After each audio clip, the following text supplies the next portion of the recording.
What is going on, ladies and gentlemen, boys and girls, children of all ages? It is I, of course, the renegade of wrestling, J.J. Williams, here in spirit, as it were, because I've got to put in the hours. I got called into work today.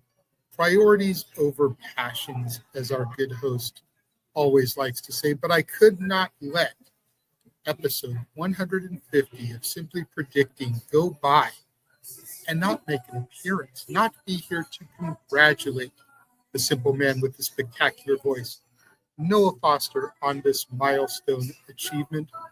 Congratulations, bro. Have a good double feature tonight as we discuss Crown Jewel and Bound for Glory. Noah Foster, take it away.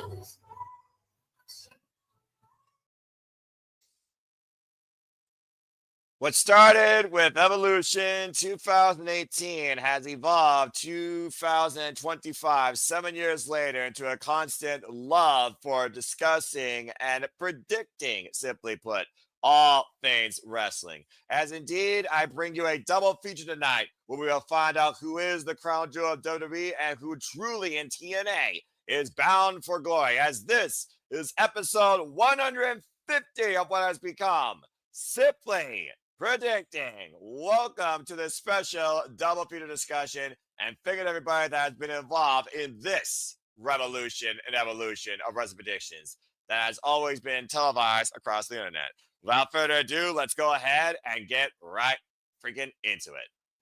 Hello, everybody, and welcome back here once again to another edition of Simply Predicting. This is a special double feature, as we talked about before, and of course, I am the host. I am the simple man of the simple brand, the voice of SRS, forever grateful for all-face professional wrestling.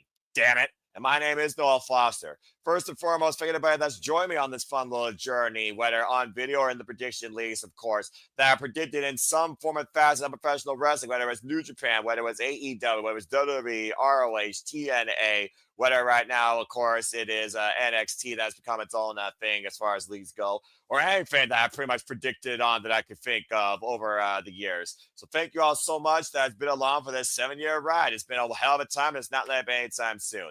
Again, you know what you have to do. In case you don't know, I host prediction leagues. So stay tuned for the forums. They will be available, of course, once these streams conclude in the comment section on my social media feeds, of course, as well. And if you want to dictate the conversation, super chat or PayPal the patch to support my friends. It is truly as simple as that. Let's go ahead and look at tonight's simple panel and get into the discussions. First and foremost, it's always a pleasure having one half of the VIPs of most of my predictions leagues, and honestly, most of the lately Simply Predicting. What happened to Dominguez?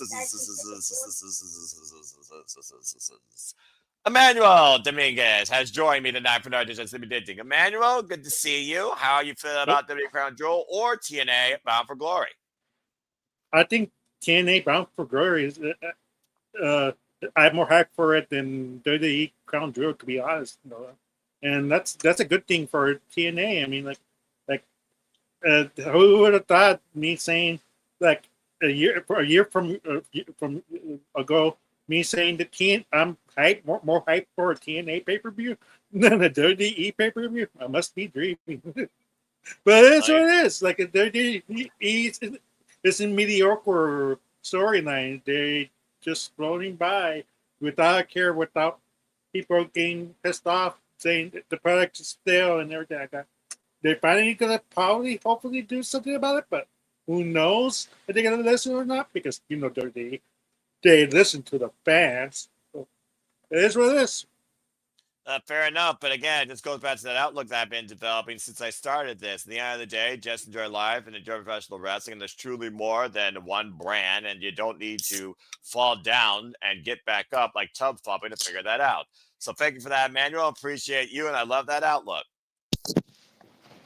And of course, following that, it's always a pleasure having the latest friend and family member to the Survivor Studios family as a personality, particularly on Simply Predicting. Good to have here once again, Charles Schultz. Charles, good to see you, Avatar Man. Again, double feature. You've been part of Simply Predicting for the later haul again. You've been having a lot of fun. I've absolutely enjoyed you having as a panelist. So, how you feel about this double feature show that's going to feature WWE Crown Jewel and TNA Bound for Glory this coming weekend? Oh, we're gonna have some fun tonight. And I'm not going to try to rickroll anybody like I did Walter that one time. About to say, Walter is not here. And again, just to give a shout out to some people that have been involved in its development over the years, from Sienna Chanel to Zero to James Gebert to Walter Cruz to Mark Griffith, Jeff Chadwick, Christopher Ross, my Horseman's predictions, Jeff Meacham, JJ Williams, Patilla, everybody that's been involved here, at least on one episode. You've all made this possible. So again, I truly thank you all so much during the history of Sleepy Dating. Of course, talking about Birdman, Owen Finch, and Chris Dodd, Casey Gallagher. There have been so many unique personalities that have joined me on this escapade of predictions. That's been absolutely wonderful. The ladies of WrestleMania predictions panel discussion, that was fun with, of course, Stat Boy and Stat Girl. Shout out to Mikey, by the way. Stat Boy approved. I hope he's having great fun calling Monday Night Football. Of course, CC. So again, to everybody that's been involved here, hell, even Natalie, I think at one point was even on here at one time. Thank you all again. But yeah, you know me, I'm TNA faithful. Again, not my NXT. And as far as WWE, it's whatever. I don't justify it being worth $30, especially, but there is some good stuff, and I'm not going to deny that John Cena, for the last time, John Cena and AJ, they had a clinic, and there might be more that actually comes out of freaking Cody Rhodes and Seth freaking Rollins, despite the fact they're competing over a Timu Super Bowl ring. But I think without further ado, as we look towards Bound for Glory, we hope that the TNA World Championship are brought back home. Simply predicted community, panelists, enthusiasts, whether you're watching live or on demand, whether you're a TNA faithful, whether you're a WWE fan, let's go ahead and get right into it. So again, this is a special double feature episode of City Predictions. We are discussing both Crown Jewel and TNA Bound for Glory. By the way, shout out to the chat that's always been part of it as well, including to Nathan Banks, Matt Helms, Darren G, everybody that's been involved. Speaking of which, say his name when he appears. Matt, doing very well. Thank you for tuning in once again. Appreciate your support. As always.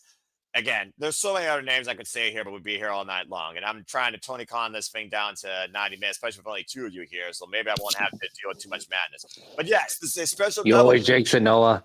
I know. I've been doing it for 150 episodes. Here's to another 150 of you guys driving me completely up a fucking wall. Cheers to you. Also, sometimes, fuck you. Anyway, here's to, again, Sleepy Dating double feature. We're discussing WWE Crown Jewel and TNA Bound for Glory. Both shows will be back-to-back this coming weekend on Saturday and Sunday. You'll be able to watch Crown Jewel on ESPN. And, of course, TNA Bound for Glory is exclusively on the TNA Plus service. We're going to kick things off discussing WWE Crown Jewel. And WWE Crown Jewel takes place this year from Perth, Australia, down under, in the only place that's also a freaking, not only continent, but a country. Australia. Perth, Australia, of course, plays host to the second ever WWE Crown Jewel regarding the Timu Super Bowl ring, Battle of Brand Supremacy, and Championship Supreme Glory, whatever you want to call it. And keep in mind, set your clocks accordingly. We are in Australia. This show starts, get this, 8 a.m. Eastern Standard Time live. Pacific Coast, 5 a.m. Pacific Standard Time. Good luck to you. So plan your times accordingly. I do believe we will be calling the show live because, again, I'm a glutton for punishment. But because I'm a New Japan fan, the time doesn't necessarily bother me. So without further ado, we have 5 matches on tap because WWE sucks. They only have 3 graphics. And honestly, I think these 3 matches matter the most. So we're going to save those 3 matches last and talk about the undercard, in my opinion. And why I don't call him an underdog, I call him the top dog. Acknowledge him. We're going to kick things off talking about the Tribal Chief, Roman Reigns, taking on Bronson Reed. And this time, it's an Australian street fight. So, let's go ahead and talk about this. This match was made official, of course, this past Monday on Monday Night Raw as Roman Reigns came back. And once again, Bronson Reed and Roman Reigns can't seem to get enough of beating the crap out of each other. Roman Reigns, of course, recently came back after being Bronson Reed back at Clash in Paris. And, of course, was obliterated by Bronson Reed and Braun Breaker after the fact. So now we got an Australian street fight where if they want to go crazy and then Braun Breaker wants to try and spear them out of nowhere, he very well might do it. It's also become a bit of a family affair as the Usos have been involved lately, particularly Jimmy and Jay. But Jay, following Roman's advice more so, does make Jimmy wonder if Jay is trying to be more like the Tribal Chief. And again, Roman talks about how he hears and sees everything. What's wrong with taking advice from me? I think there's more to this than meets the eye besides the two people we're going to see fight. So, Roman Reigns, Bronson Reed, 2.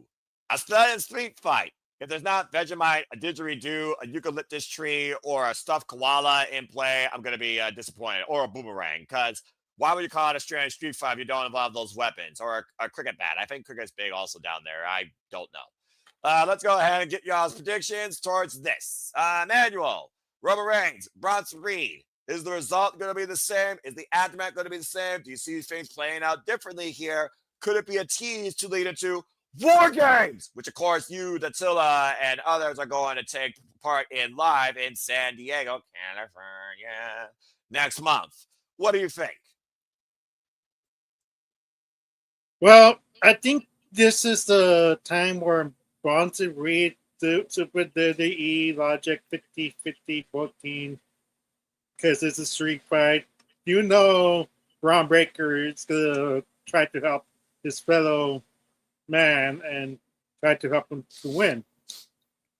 But if Roman Reigns wins, it's like, what are you doing? Like it's like, does he really need a run against Bronson Reed again in another PLE again? Like, this is the reason why people complain about the last pay-per-view being a glorified Raw. This match seems like a glorified Raw match, like a street fight. Like, we see this in Raw now, like, more often than lately. Like, I'm not sure if Triple H or creative or in the rut that they think, ooh, candlesticks, ooh, trash cans, like, and ooh, table spot, like, and it's like, I don't know, like, it is what it is, but I think it's Bronson Reed is gonna get this W back from the last time, and that's how you build War Games, in my opinion. All right, fair enough. Give the the opposition division advantage over the Bloodline that's been involved in more war games than I can count. The original Bloodline, by the way, not Team Bloodline, not Bloodline 2.0, 3.0, 4.0, etc. Okay, well, that being said, he's got 50-50 booking. Opening ballot is Bronson Reed. For those that don't know, I do city predicting by this. Usually when a card is heavy, like AEW levels heavy, and I have multiple people on the screen, one person sets the ballot, then we see if people agree or disagree. Since this is a very simple card, I'll give WWE Crown credits due. They're giving us only 5 matches here. Everyone will get their thoughts towards everything on this card, and we might do the same for TNA Bound for Glory since we have less people on the screen. Charles, Emmanuel makes a very valid point. How many times have we seen 50-50 booking in WWE? Not to mention, we just saw at WrestlePalooza, of course, LA Knight special guest referee, the Usos did lose, of course, to Bronson Reed and Braun Breaker. As a tag team division, have been anything but dominant. But as a group, they've been very destructive and effective. In a street fight, anything goes. All bets are off. We know Seth Rollins is going to focus, of course, on the Super Bowl ring pursuit, as well as beating the one person he hasn't been since he's returned home. But it wouldn't rule me out if Braun Breaker comes into play and tries to spear him, or if Jimmy or Jay also comes into play. So what do you think? I was even questioning why this match is even happening to begin with. Because I thought Roman was not going to be around until after this event. That would make more sense, you would think. Yeah, but nope. Here we are. Roman's back. Before. And then literally, oh, you're facing Bronson Reed again. It's like, we just did this back in Clash in Paris. Why are we doing this again? Exactly. And I agree with Manuel's point. Bronson Reed's got to win this. Because now this show is going to play heavily into War Games. Has to be with 2 matches in particular on this show. This one and obviously the Seth match. It's like, yeah, something happened on this. So Bronson Reed's got to win. All right, fair enough. Look, we gotta just put it out there. We're talking about a singles match with Roman Reigns. When was the last time Roman Reigns was beaten in singles action? I understand y'all's point, but it's Roman Reigns. And why he's been relegated as why he's not pursuing a championship. why he's not the main event, why he's the curtain jerker. This might will be the opener. I would be shocked if this is cool down, because Roman does not play middle of the fence. He's opener or closer. He has nothing less or above that, period. It's one of those things also in WWE, you don't bet against maybe a hat trick of people, or two people particularly. One's a woman, one's a man. It's been the story of WWE since freaking 9 years. I can't bet against Roman Reigns. Bronson Reed is not above Roman Reigns, and he never will be. I understand the vulnerability point that you're talking about, but we've already seen that and done that. It's one of those things also where I do think now being a family affair, the family might stand tall. It's been one of those things where we kind of like flip the coin between Roman and family and division. SummerSlam, who won? Roman and family. Clash of Paris, who won? Roman in singles. Got obliterated though. It's the aftermath that is the takeaway fact. I'm going with Roman Reigns here because I just can't see Roman Reigns being bludgeoned enough where Bronson Reed is considered the winner, considering in Australia state fight, the only way to win is via pinfall. And I imagine it's got to be inside the ring. I got to go with Roman Reigns here. Amanda, I do see your hand. Yeah, the last one that of course we know there was with Cody Rhodes, but no stipulations or anything like that. Baron Corbin. So there you go. There's a name we completely forgot about. No wonder it wasn't relevant. Yeah, and where did Baron Corbin go after that? Just saying. All right, but again, I like the fact that we are partisan, and at this point, whether or not I win the Dirty Predictions League, our own fearless Bella, Caitlin Bella, right now is holding it down for the team. While, of course, the Galaxy, as I scroll all of you saw, of course, the most recent 30 on the social medias and on NoDQ social media. Saying out NoDQ, by the way, shout out to Bossman Aaron Riff. Of course, he just got his predictions panels done. And yes, there is a bonus point, like I said. Before we continue, by the way, here are the leaderboards for you, as Caitlin Bella currently leads. It looks like Wilson from Home Improvement. Hello, folks. With 68 points. I'm behind her by 3 points, followed by Papagino, who's behind her by 4 points, behind me by 1. So, as opposed to this being the second to last show of this year's league, anything is very possible, but I'm not considering a very dynamic pool here of predictions with this show that probably will be a little bit more than a C grade, considering the caliber of the two matches, despite the fact they're for a Temu Super Bowl ring. But kudos to Caitlin Bella holding it down.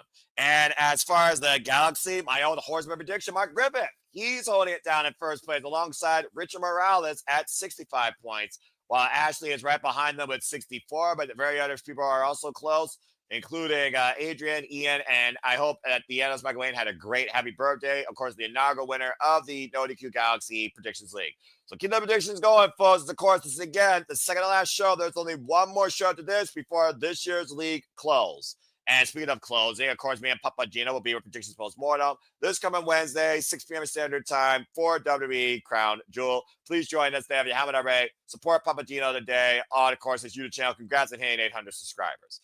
But yeah, Bronson Reed, I can't go against Roman Reigns in singles, even in a gimmick match. I'm going with Roman Reigns. All right, well, good stuff. Nice and simply done. Now let's go ahead and see how WWE tries to get a Crunchyroll endorsement, shall we? Because not since Stardom have I seen this much of a Japanese woman crying campaign in WWE. I don't think I've ever seen Japanese women cry in WWE, honestly. But here we are. We have the Completely Warriors, Asuka and Kairi Sane taking on Io Sky and Mommy Rhea Ripley. Also, of course, people are talking about how the Rio or whatever their team name is forever.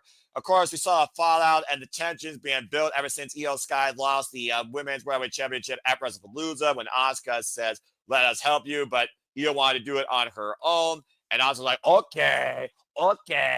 And you got to consider at one point, Io Sky long ago says Damage Control needs to change.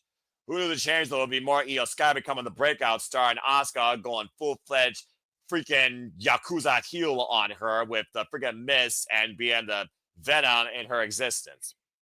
As we, of course, saw, Mommy Rhea Ripley has no problem with Io Sky. Tremendous respect for her, despite the fact she's never beat her one-on-one. But Rio does have a problem with her former family now, the Kabuki Warriors, who have tossed Io to the side after missing her in the face. While Kairi Sane, hurt, heartbroken, torn, we could still be a family.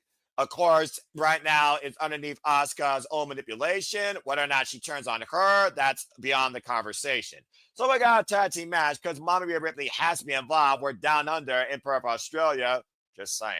And we got Io Sky and Rhea Ripley teaming for the first time ever, I believe, against the Kabuki Warriors. Could this lead to an impromptu WWE Women's Tag Team Championship match down the line regarding one of these teams or both of these teams? Are we done with the Kabuki Warriors after this? Are we building into something bigger? Maybe Asuka versus Io Sky for the first time? That's just some of the things that you all need to consider. Let's go to Charles Schultz first regarding his prediction with this tag team match. Players. Charles, Rhea Ripley, Io Sky versus Kabuki Warriors, Asuka, and Kairi Sane. We, of course, saw Kairi Sane and Io Sky most recently on Monday Night Raw. And thanks to Asuka's involvement, Kairi Sane did get the better of Io Sky. So that's also something else to think about. And so, what do you think about this tag match? Who you got? Oh, that's about to be most probably somewhat the easiest. Rhea and Io. I do not expect Rhea to come into her home country to lose. No chance. No chance in hell. Yeah, but I expect this feud to continue anyway, post this show regardless. Well, Lord knows we don't have a women's War Games identity yet, and very well, Lord knows people want to see Io Sky drop like a bomb on Nagasaki with a trash can on her head off the steel cage, and she's done it now every time she's been involved in the match. So Yeah, literally, though, we can easily figure out the men's one better this year compared to the women because we don't got anything set up with the women at this point. That makes sense. Right? Besides the men, men's easy. But yeah, but to be fair, the women has always been like, here's a bunch of people. Okay. That's true. And who's been at the forefront of most of those? Io Sky and Rhea Ripley. So again, just saying. All right, fair enough. That being said, we got Rhea Ripley and Io Sky winning this tag team match. Emmanuel, do you agree? It almost feels like Asuka, for the first time in her illustrious career, has gone full-fledged heel. But will she stand on her own? Is her family completely done and done? Will Kairi Sane turn on her? Can we get more teases of those cracks potentially here? And by the way, this is not Crunchyroll anime worthy, in my opinion. Nice try, WWE. You're not Stardom. You never will be. But what do you think about this tag team match? Do you agree with Charles? Yes, I do, but I gotta entertain the idea of the Kabuki Wars winning type of scenario because I think we're all gonna agree with this outcome. Maybe you surprised me, Noah, but who knows? But I gotta say, the Kabuki Wars for the ha-has, because let's face it, like the Kabuki Wars need this win, because if they don't, like, then what's the point of Rhea and Kairi? And the whole breakup, and like, it doesn't make sense. You need to make them strong, like, because if Io can't easily defeats her family, who knows every weakness he has, how is the Kabuki Warriors a legit tag team lose in this situation? Because Rhea's been questioning, like, Io, can I trust you? Is your heart in it? And that might be enough for them to get the win. Because Rhea's like, what happened, Io? You had the win. You had Asuka to win, and you didn't pull the trigger. And that's the only way I could see the Kabuki Warriors to win. That way, you have the Kabuki Warriors and three other women. This is Io and Rhea with three ladies in War Games, because that's what I would love to see. But who knows? Like, but because it's Perth, it's Rhea's hometown. Like, it's set up. Like, that's why my heart's leaning for Rhea and Io winning. But my brain's saying no. They had to book Kabuki Wars strong, because if not, Kabuki Wars are done. I don't know why they will feud more longer than this, because they proved their point. They won.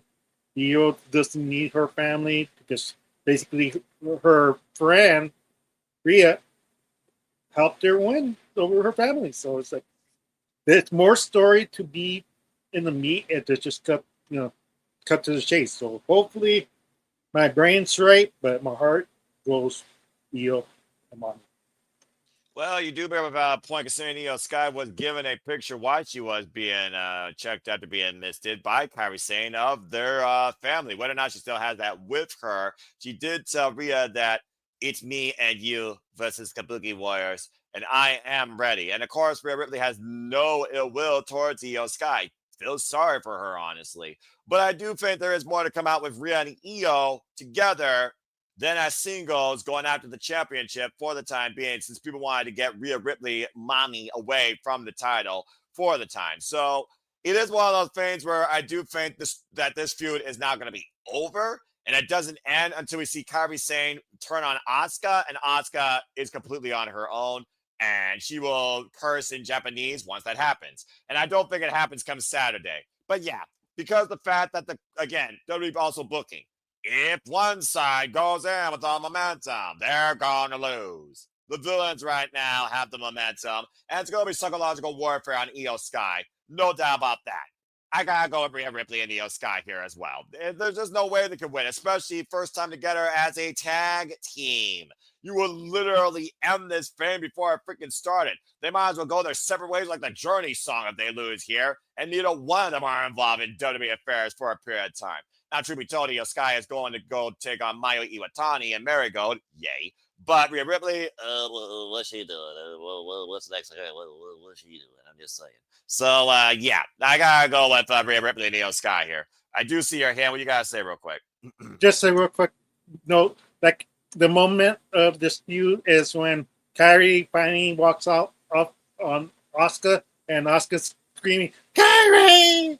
Kairi! Shout out to the guy that made that sign, by the way. Sign of the night. I hope that Montserrat, my friend, had a great time at Monday Night Raw, by the way, this past Monday. But yeah, I'm expecting a lot of Kairi during this match from Asuka, as Asuka clearly is manipulating Kairi Sane to her own selfish benefit and selfish demeanor. This match will not be brought to you by Yakuza, by the way, and it better not be, because in my opinion, Sega should not become a WWE property. All right. Thank you, Noah, for saying that, because I was going to say that if you didn't. I'm about to say, look, Ubisoft is corrupt. They can go work with them. What? I didn't say that out loud. Nope. Nope. We're not getting into this conversation. Let's move on now. Let's move on now. I didn't say anything. What are you talking about? I didn't say anything. I didn't say anything. I didn't say anything. What? You didn't see me say anything. Speaking of seeing things, you are going to see your favorite WWE superstar wrestle, the phenomenal AJ Styles, for the last time. Let's go ahead and talk about this. Now, this is actually a graphic worth showing. John Cena and the phenomenal AJ Styles, as we keep moving forward, for the final time. Back in 2016, these men ruled the brand split of WWE SmackDown. Recognize or beat up John Cena, AJ Styles' favorite activity. Of course, AJ Styles got the better of the 16-time world champion at Money in the Bank, thanks to, of course, the club, of course, Luke Gallows and Carl Anderson. But following that, John Cena tested AJ Styles' merit as a man. And next thing you know, with Marmonell on commentary, one of the best calls ever, John Cena got upset by AJ Styles again at SummerSlam. You fast forward the clock to 2017, where they had a pure in-ring clinic for the WWE Championship. And John Cena got the better of Phenomenal One that night. 8 years later, and with only 3 dates left, John Cena takes on AJ Styles for the final time. And AJ says he is going to give his all here to beat up John Cena and beat him once and for all. This is going to be incredible, and this is the number one match I am looking forward to. So let's go ahead and look at this. AJ Styles, again, we talk about John Cena for the final time.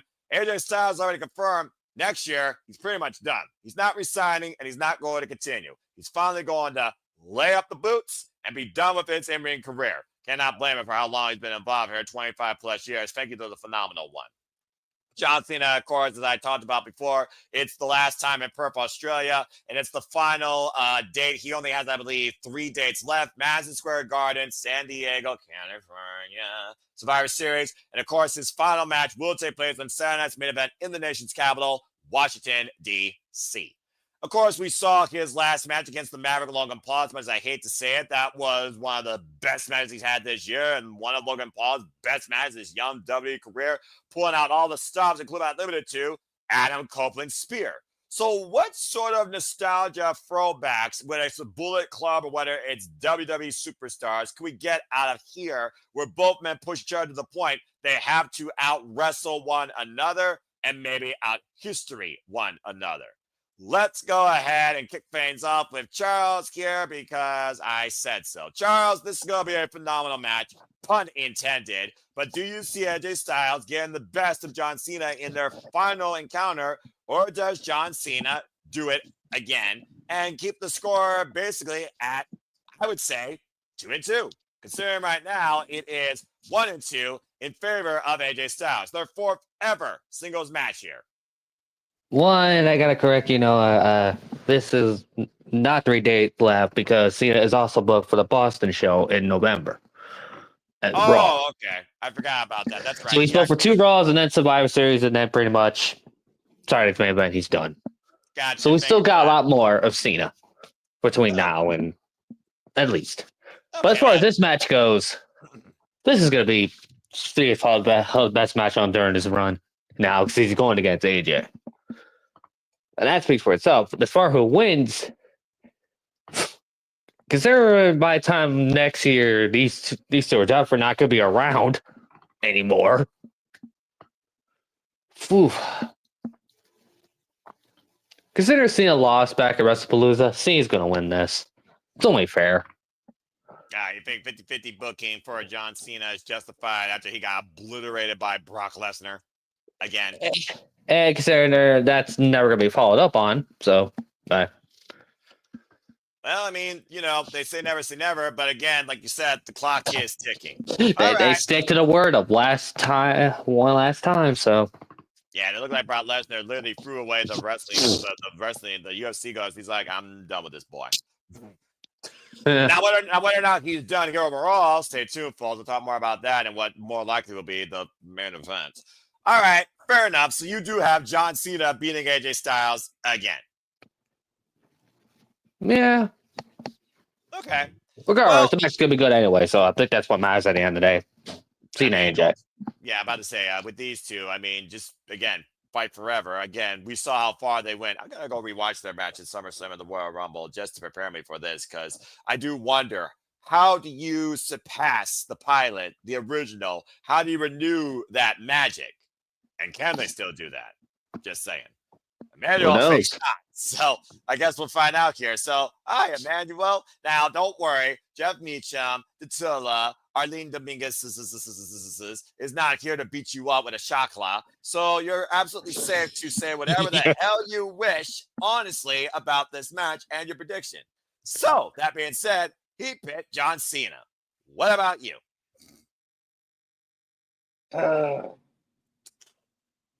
Yeah, Cena's going to win this. Oh, I feel bad for AJ.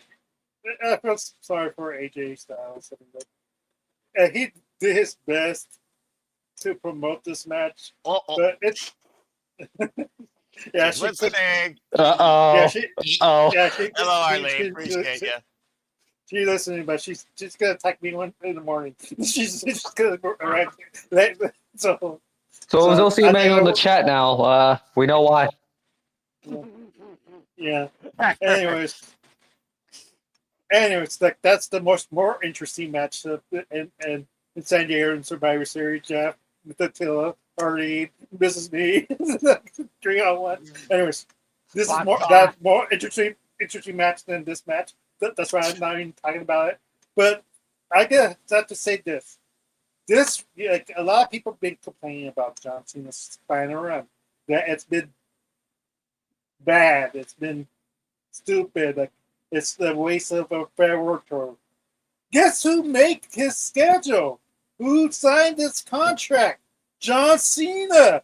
So if you gotta blame anybody, blame John Cena for not giving the whole year to WWE.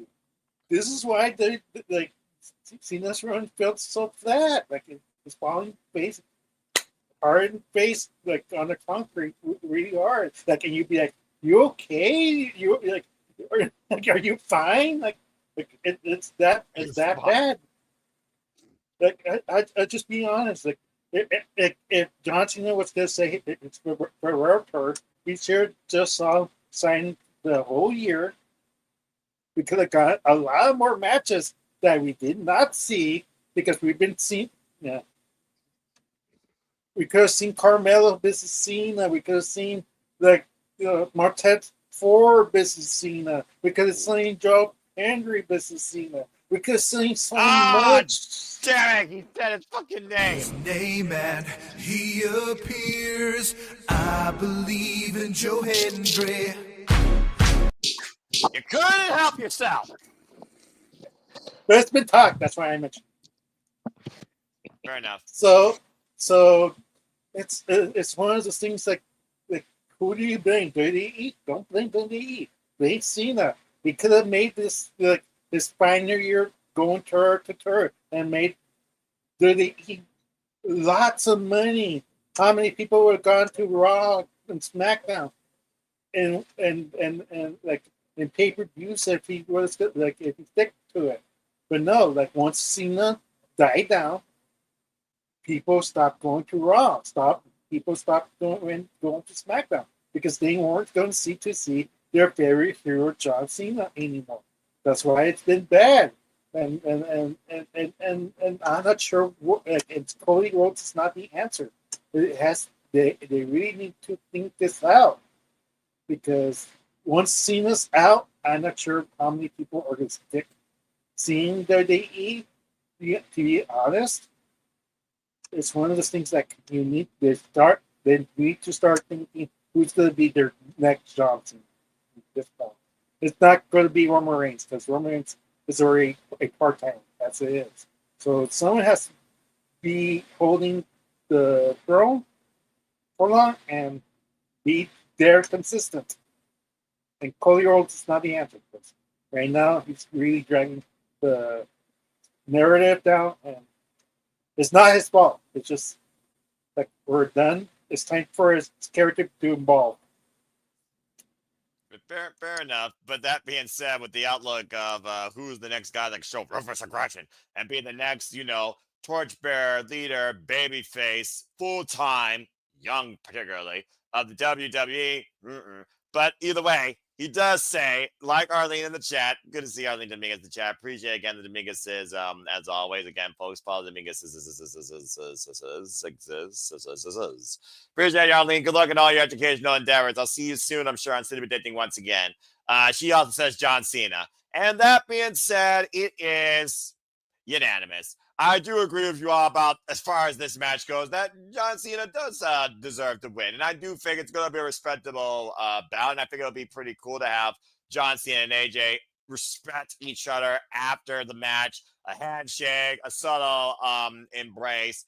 And I don't think AJ needs to go midlife crisis, bully on him after the fact either, because you don't need to follow this up. You bury the hatchet on mutual respect with what both you men have given to the wrestling business. One strictly in WWE, the other one across the entire world, TNA, New Japan, you freaking name it. Again, he's the original X Division champion.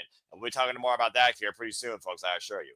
So, yeah, I think that John Cena is going to win. It might be the longest match to date, and honestly, I see it being purely in the ring once again. I don't see these guys taking it to the extreme with the announcement because they don't need to. For Cody Rhodes saying, John Cena, you're somebody that just can't wrestle. When you hang with the phenomenal AJ Styles, the terminology and the identity of what constitutes as a wrestler wrestling kind of fits the marquee for me. This is going to be John Cena's best wrestled match this year, bar none. And I do have John Cena winning. Charles, I did see your hand. What do you guys say real quick? And besides, too, this will probably at least better thing than Cena's got to worry about the Miz. Just Cena tease the Miz. It's like, oh, okay. Another from the blast from the past. All the nostalgia acts, right? I mean, again, we're not going to Hollywood. At least those two could be on. At least that match could be on either Raw. The two Raws he's going to be booked for. So So we're good. To be fair, though, does John Cena really need to be involved in war games, or do you just give a guy from Cleveland, Ohio that lives in Hollywood, California, a match in San Diego? True. I feel you may have just booked John Cena's match Survivor Series. Enjoy that. So there's that. All right, fair enough. Sorry, Emmanuel. Not sorry. Miz versus John Cena. Meh. That looking. All right. Look, it's gonna happen eventually. That's the only other match the Cena's past they can do right now. That's What do you still want- active. What else do you want me to say about Cena? Like, how much I hate it. Like, what else do you want me to react? How do you want me to react? The happy-go-lucky? Yeah. I was more response to the Miz thing because that's like I said, that's the last person that's active on the WWE roster with Cena's past they could do. Yeah, that's absolutely fair. Again, all the nostalgia tricks possible, but for Emmanuel, it's just a nightmare for Emmanuel. They can't wake up from. Yeah, this is accurate. It's WrestleMania 33 all over again without women. Sorry, not sorry. All right. Damn. Am I wrong, though? All right. Let's move on. Bottom line, John Cena and Styles have a phenomenal affair in Perth, Australia. John Cena for the win.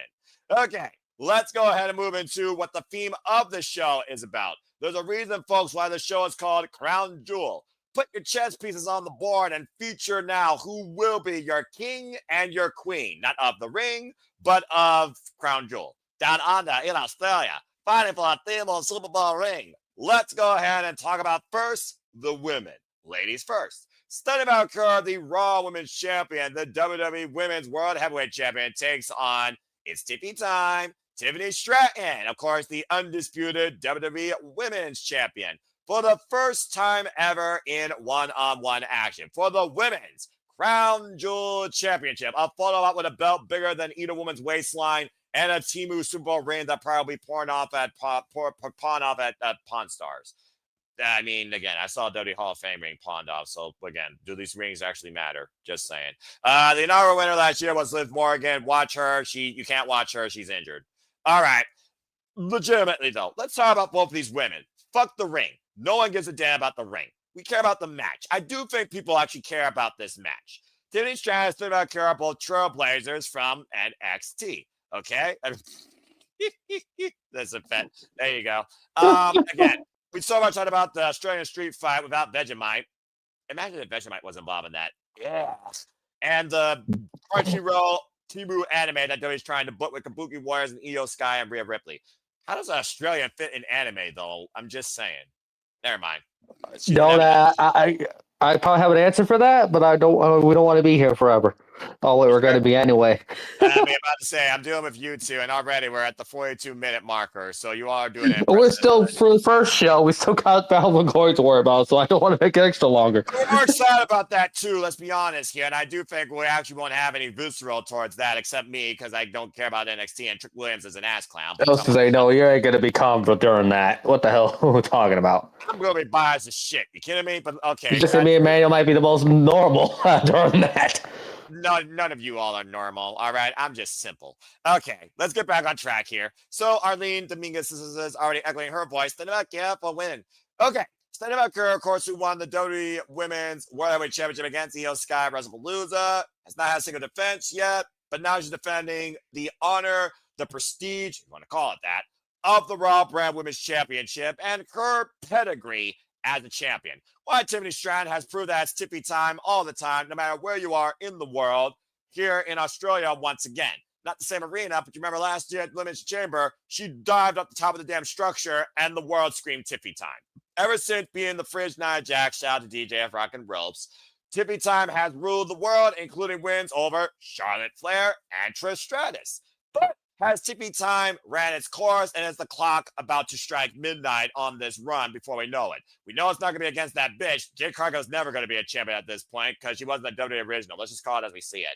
And honestly, right now, either way, you're going to bring a devalue in one of your top champions and the championships.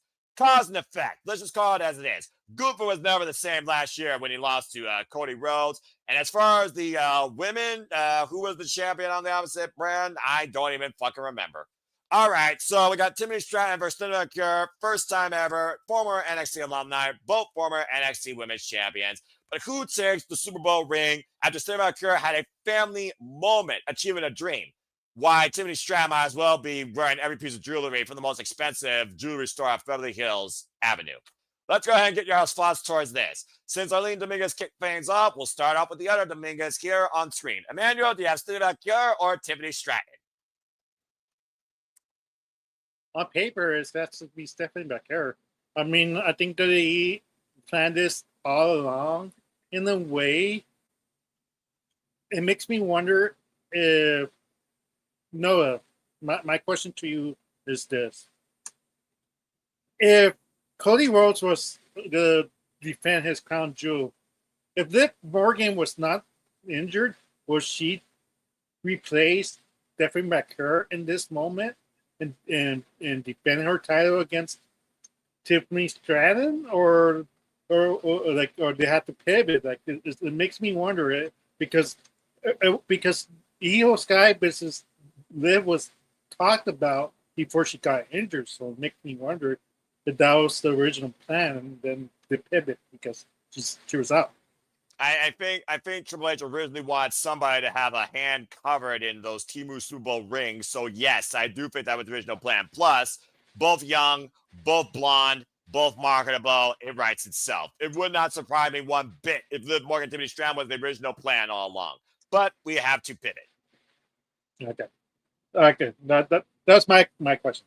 But yeah, I mean, like if they pivot and they really want to make Stephanie McCurr into a bigger name, she has to defeat Tiffany Stratton and give her the first loss of the year. Because what a way to do that than make her name even more bigger, more extravagant. Like she's a top contender. Like she beat Tiffany Stratton, who hasn't lost yet this year. Good point. So it makes more sense for Stephanie to win this. You do have a very good point about the fact that Tiffany Stratton has not lost a singles match this year, but neither has Stephanie Valkyrie technically since being part of the main roster after the WTF against Jessie J, which I still can't believe she's NXT Women's Champion. I pray that Soruka wipes that out, but that's a whole different conversation. Soruka might be the only thing I actually care about in this NXT, to be perfectly honest. That's a whole different conversation. All right. That being said, he's got La Primera, Champion of Champions, continuing her historic, not even 1 year full yet on the main roster, folks. Just put that out there. Run now as champion and proving her value as a commendable champion, not just the title, but of the brand. Raw vs. SmackDown. And by the way, that was the last time those wrestling video games mattered to me. The 2K series, don't give a damn. All right. So that being said, Stephanie Valkyrie for both the Dominguez. I feel like there's Latina power, though, coming into play as well. Just saying. That being said, Charles, what do you think? It's a very interesting thought that, again, neither woman technically on the main roster have been pinned or submitted in singles action. So for the first time this year, someone's got E&L in the singles win. Now, Lord knows in WWE, wins and losses don't matter. It's more about the story. But if you're on ESPN, you're trying to be more sports eccentric, and you're fighting for a Super Bowl-esque ring, then you would think whoever got the final play would actually matter in sweet victory for the long haul. But Tiffany Stratton on SmackDown, who the hell does she have a challenger not named Jade Cargill and Nia Jax, which is why I don't give a fuck about that brand and their division.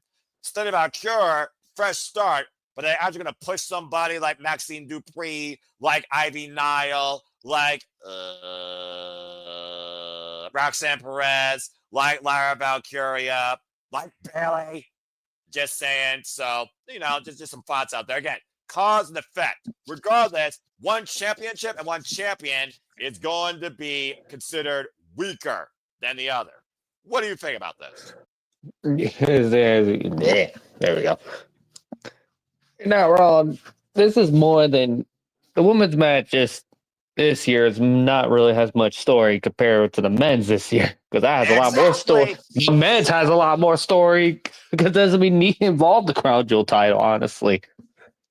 speak for itself. But as far as this goes, you know, well, you know what? I can't believe I'm gonna say this out loud. Sorry, Manuel. I gotta pull you over here. I'm going with Tiffany's trying to win this. I just can't. I can't go against every time at this point because every time someone goes against her, look what happens. I thought she was going to lose the title in that triple threat match with Nia and Jade. I was wrong. Thank Christ. But I just can't go against Timmy Shine. I just can't. All right, I respect that, even though you're not even in the top 3. But then again, you also joined the league very late, so I'm not going to hold it against you either. All right, so I like the fact, though, that you guys literally went 50-50. Also, fuck you, because that means I actually got to choose now. All right, that being said... Sorry, Noah. Of course you aren't. Emmanuel, and let's keep in mind, folks, believe it or not, your predictions, of course, are not final until, because I'm a crazy man, 7 a.m. Eastern Standard Time Saturday morning, because we do have a SmackDown, believe it or not, in Australia that could also lend some food for thought in the conversation. Maybe. Emmanuel, you do have a thought I can see, so what do you got to say real quick before I give my prediction? Yeah. Like, just to tempt you more, Noah, Charles might be right, because during the contract signing, they weren't cheering for Stephanie. They were going TV time. It might, for those TV Dragon haters out there, I know I read those. Either you see that you don't like her run, but she's getting cheered by the casuals. So, Well, that's because she's more marketable. It's just a matter of time before she's a friggin' Mattel Barbie doll figure. She came out as a friggin' Barbie doll at WrestleMania. I'm just saying. She's a living Barbie doll in a Barbie world. Blah, blah, blah. So give it time. By time next year, if that happens, we'll say, well, no, you put that in Fun Universe. There you go. If they actually make a Barbie doll Tiffany Stratton, I'll sing Barbie Girl on the air in a pink suit. All right, let's go ahead and move on here. When you hear this back, you heard that. Shut up. No one's going to timestamp that. No one ever listens to me. You know that. Shut up. All right. Let me see here. Charles, don't make me regret this. Emmanuel, shut the fuck up. All right, well, fuck me for a match without story, because again, I do love competition. I almost do wonder, though, this could be more competitive than Io Sky and Thunder Valkyria. But Tiffany Stratton has definitely proved me wrong in her value as a champion and in-ring competitor. Shit. Well, I mean, again, Tiffany Stratton, she has nothing else. I mean, honestly, God, she's gotten through the whole damn miscellaneous roster that hasn't been basically mid-card with Julia. That is a crying fucking shame, by the way. Because BFM and Meacham, I mean, good Lord, that's about as team as it gets. But Stephanie, yeah, she just won the fucking title. What does that mean to her as the credit of a freaking champion, let alone a champion that should not be easily beaten if she loses here? She literally just got it last month. Oh, crap. I also got to think here, if we're going to try and do a story, what story could come out of this? Not Jay Carter, but Tiffany Stratton. We're done with that boat, all right? Stephanie, I don't think they've teased anybody to face Stephanie yet at all. They're strictly focused on her and Tiffany. But if you look at Stephanie's history, Roxanne and her have some unfinished business, quite literally. But right now, Roxanne, Lyra, Bayley, and Raquel are stuck in this loop of mistaken identity. Bayley doesn't know whether to be happy, sad, mad, hugger, or freaking full role model of herself. She's gone two-faced at this point. Maybe Foley? She's got like 3 faces. I was thinking more the Batman villain without the coin, as I got a quarter in front of me, and I almost want to just flip it and just pick my pick, but you know. Again, when I was once a wee lad, DC was kind of a thing. Now I just find DC overrated. Anyway. Dude, Superman vs. Batman was a car wreck. Don't at me. Let's see here. Fuck. I gotta go with recent bias here. At the end of the day, if Stephanie just won this title and they're trying to push Stephanie forward as the future, why tippy time has ran high, I think people are waiting for a new face on SmackDown. Maybe Chelsea Green. I think Chelsea Green could be world champion because, God forbid, she never should have lost the fucking Women's United States Championship. Why is Julia relegated to mid-card? Why are you freaking botching the former World Stardom champion? Why the fuck have you not been involved in anything polemic as of late? Well, there we go, folks. You got free Noah rant. Hey, fuck it. Move Julia on a freaking Monday Night Raw and a brand freaking split and give Chelsea Green the fucking title. Or hell, Meecham's been fine for this title. She's never going to be world champion. Give Meecham that damn title. Have Julia instead become the world program and reset the Raw Women's division. I'm fucking over it.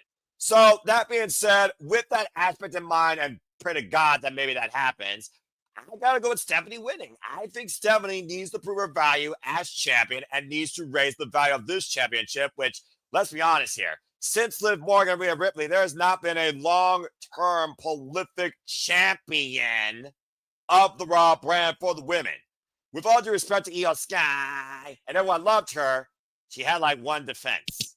Okay? After WrestleMania, the title was almost more irrelevant. So I gotta go with Stephanie here and hoping to bring new life to this title. So, Stephanie Valkyrie, Super Bowl ring aside, photo op with the giant belt bigger than the waistline. I gotta go with Stephanie Valkyrie. Charles, I did see your hand. What you gotta say real quick? As far as what you just said, this probably could have been different if a certain Jimmy Uso did not receive a caution. Well, I mean, yeah, there is that too. And again, But this match probably would have been different, honestly, if Jimmy did, because it probably would have gone not Tiffany. It probably would have been Jade and Naomi in this situation.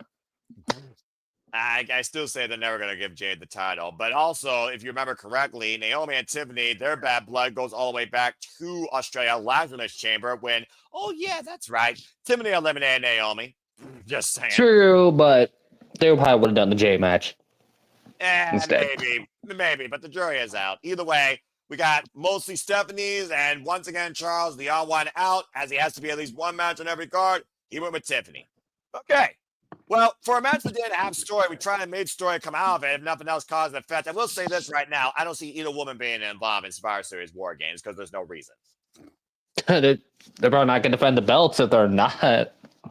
Well, I there mean, probably again, are going to be War Games because their belts not going to be defended. well, God forbid, does Survivor Series actually fucking matter since it was a Kristen as War Games? Let's just be honest here. Anyway, all right, that's enough of that talk. Let's go ahead and get into the actual main event with the most story, because this story goes all the way back to WrestleMania 38 when someone that was undesirable became undeniable, came back home. And who was the first person that welcomed him through that door? Seth freaking Rollins. What does this vision hold in store? For the men's Crown Jewel Championship, the American Nightmare, the undisputed WWE Champion, Cody Rhodes goes one-on-one with the Vision, the WWE World Heavyweight Champion, Seth freaking Rollins. And this is actually a defending Crown Jewel Championship scenario. For Cody Rhodes is the inaugural men's Crown Jewel Champion after beating Gunther. I still say Gunther should have won, but at the end of the day, this is WWE. They don't give a fuck. All right, guys, let's go ahead and talk about this. Not just the story of these two men and their respective careers and what ties them together, but the fact there might be, I don't know, a certain beast incarnate on both these men's minds that might come into play when it comes to the Oracle, the Wise Man, the Advocate, the GOAT, Paul Heyman. It was WrestleMania 38 when Cody Rhodes returned home and faced Seth freaking Rollins that night and beat him. Follow up with that match, of course, we had a quick roll-up where Cody Rhodes beat Seth freaking Rollins again at Backlash, WrestleMania Backlash at the time. And then, of course, with a torn pectoral muscle and the red crate of hate, it was Cody Rhodes that got the better of Seth freaking Rollins again in a hat trick. They have not met one-on-one since. However, to be the lesser of two evils, Seth freaking Rollins says that he enlisted Cody Rhodes. It was a team of circumstance with a similar purpose, to make sure the Tribal Chief Roman Reigns lose the WWE Undisputed Championship.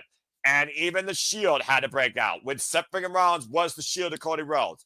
And of course, that allowed Cody Rhodes to finish his story last year at WrestleMania and beat Roman Reigns for that title.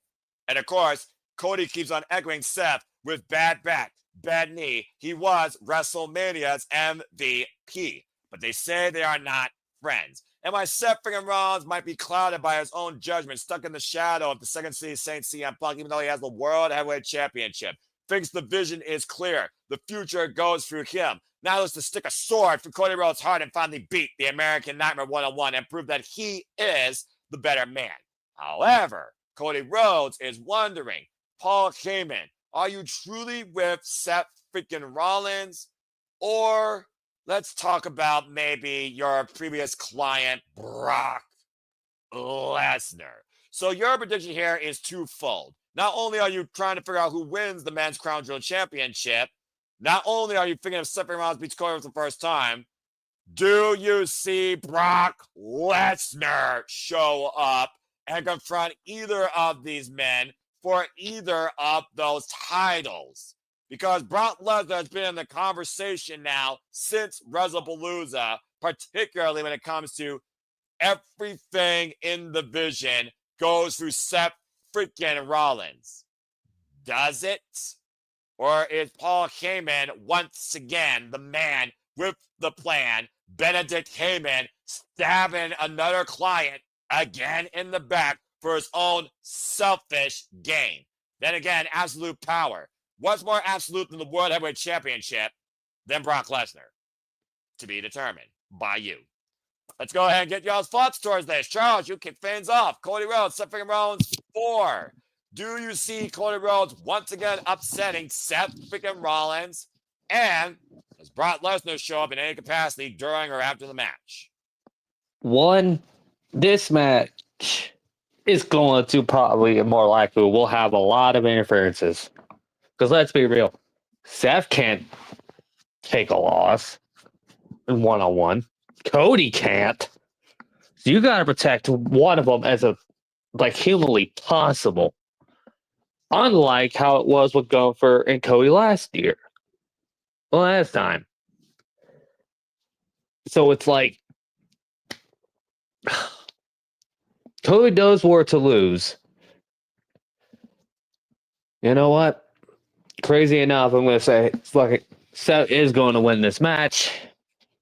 1000%. We are going to get the Beast Incarnate to show up. Because, and also to remind people, before WrestlePalooza, who was the last person that beat Brock Lesnar in a one-on-one match on the WWE PLE? That would be back at SummerSlam in Ford Field, which I saw live. That would be the American Nightmare, Cody Rhodes. Despite, Brock shook his hand after the match, but at the same time, fake voice that Brock hasn't truly let go of that. So it wouldn't surprise me. That happens during this. Brock shows up. F5's Cody. After pretty much Brock Breaker interfere, and probably Punk and LA Knight gets involved to stop that. And then literally Brock shows up. F5's Cody. There you go. Seth wins. And then that's your War Games match. All right. Fair enough. Cody Rhodes, Brock Lesnar at War Games, and that's your WWE Championship. I'm sure Jeff would have a conniption. Okay, actually, not that. Not for the title. Both of them being involved in actual War Games match. Oh, okay. Well, that's a whole different sub-tangent. But again, Team Seth. That's how far I see this is going. Because Seth's team's going to need another person. Not unless they do 4. Well, yeah, I guess you're right. I guess even 4. They always. Yeah. So it's like. Yeah.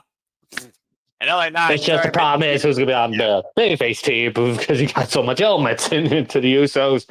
LA Punk, Cody will have a reason. Roman. Like, what the hell what do you got set up there? You got the babyface team is going to be more harder to figure out compared to the heels. Well, I mean, with babyfaces aside, while you're going with Seth Rollins, there's another man we haven't talked about in this conversation that also has history with Brock Lesnar and Cody Rhodes and Seth Rollins, and that's the Viper, Randy Orton. And we just saw Randy Orton and Cody Rhodes work together this past SmackDown against the Vision. And we all saw what that led to. But as we close the book on that legacy, lest we forget, it was freaking Cody Rhodes that beat Randy Orton earlier this year at King and Queen of the Ring to get the opportunity to challenge for the championship, of course, at SummerSlam. So that's a whole nother piece of this conversation. You have Cody, Seth, Punk, Knight, Roman, Randy, Brock, all involved in this crazy story where we don't give a fuck about the ring. We care about this match. The ring doesn't matter. It doesn't matter. It's Exactly. literally about the history. More time. We're almost trying to shape WrestleMania at this point because all those names we mentioned have to be involved at WrestleMania. It's a matter of what capacity, one-on-one, title, not, grudge, etc. Because people for the longest time have been wondering, when the fuck is CM Punk going to face Cody Rhodes one-on-one, tease at the Royal Rumble 2 years in a row? When the fuck is Roman Reigns and Seth Rollins going to have one-on-one since that Royal Rumble match that ended in DQ? And Roman has never gotten the best of Seth freaking Rollins. And this whole vision started with a curb stomp. And where does Brock fit into this? LA Knight, Jey Uso, is that going to be a subcar mid-match where Jey and LA might both be heels for all we know? But again, that's far down the line. Either way, I do see what you're saying when it comes to the fact, all hell is going to break loose here. And what's obviously going to be in the main event of Crown Jewel, it's just a matter of what the fuck's going to be the last shot that we see. And your fan's going to be a beast incarnate, but Seth is winning. Pretty much.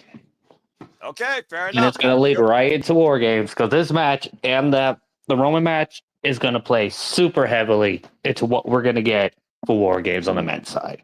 And to your point, Bronson Reed and Roman Reigns might also play heavy in this if either man gets involved in either man's behalf. Does Roman respect Cody?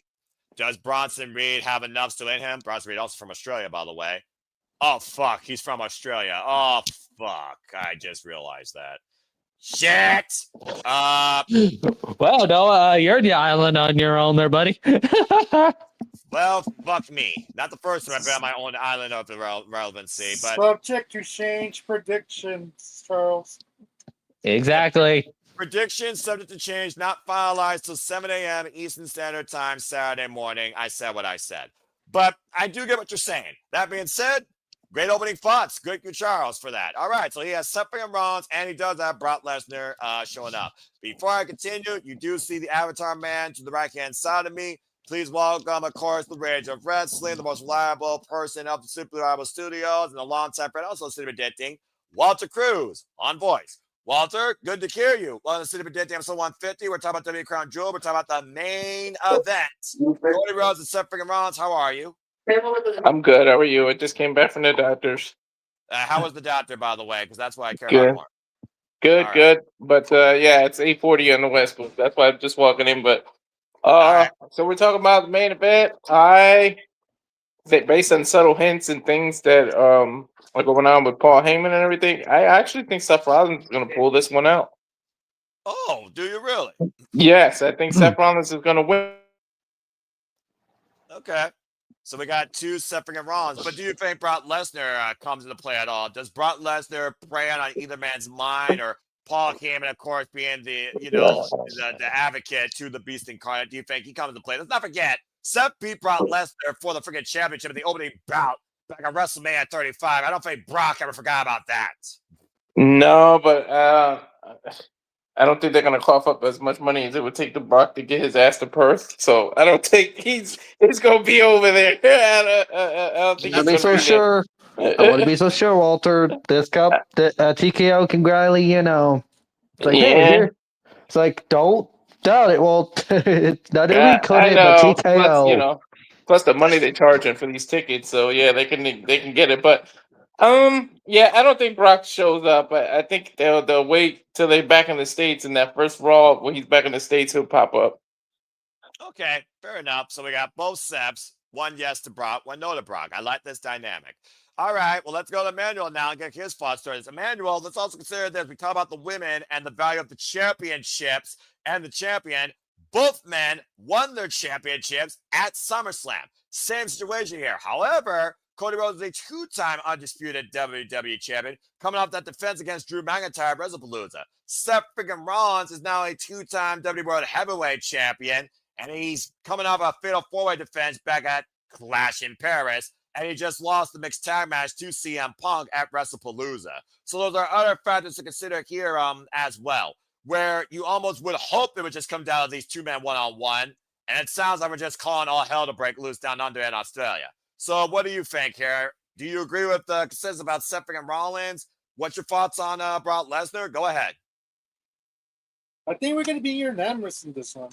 Seth Rollins for the win. I mean, like, I think we're going to have a storyline with Brock Lesnar. Seth Rollins wants to win this by himself, and he's knocked out. And then Brock Lesnar comes out, helps him, gets the victory with the stop. And then later on, he like in Raw, you make him see he's all happy about his victory, but he doesn't see the replay. He's knocked out. He's out. Once he gets to Raw and sees the replay, he's gonna question Paul Heyman. Did you know Brock Lesnar was gonna come out? Were you part of it? That's the storyline we could get from these two. Like, if Heyman working against Seth Rollins' vision, is he really not in control as we suspect? So I think we might have a short in the Survivor Series. Seth trying to take down his own vision, his own creation, turn into hell. That's a better storyline. Can you imagine Brock Lesnar, Braun Breaker, and Bronson Reed? All the bees. Oh, the beast, exactly. And literally, that's like 3 people you don't want to be in a dark alley. Accurate. Imagine just Ova Femi as the fourth guy. Well, he's been MIA since losing the NXT Championship, so that's a whole different plot itself. By saying those 4 names, you're like, who's gonna defeat these 4 guys? That's fair. Well, I mean, hell, Roman was going to beat Bronson Reed, and we still are waiting for Roman versus Braun. I'm just saying. But okay, so that being said, he's going with Seth freaking Rollins, and he does think that Brock Lesnar is going to show up. So this whole side is complete unanimous in both match and beast fought. You, of course, are same decision, but you think Brock does not. Emmanuel, I think you literally hit the nail on the head, because let's be honest here. Again, the story. What's the bigger story right now? What's been Monday Night Raw since who knows when? The Seth and Punk show. At this point, they're going to run back Seth versus Punk one-on-one again for that title. I don't think they are going to work on Seth versus the Roman. And actually, well, that's right. You did go with Brock. So basically, everyone's basically saying the same thing. Walter was the one that said no to Brock. But again, we're on ESPN. You don't get more legitimate combat sports crossover athlete than Brock Lesnar. If the money speaks, the man will fly, go back home, and buy more land in Canada. That's what he does. He shows up. He's a special attraction. And right now, I just don't see a reason for Cody Rhodes to be relegated back to War Games.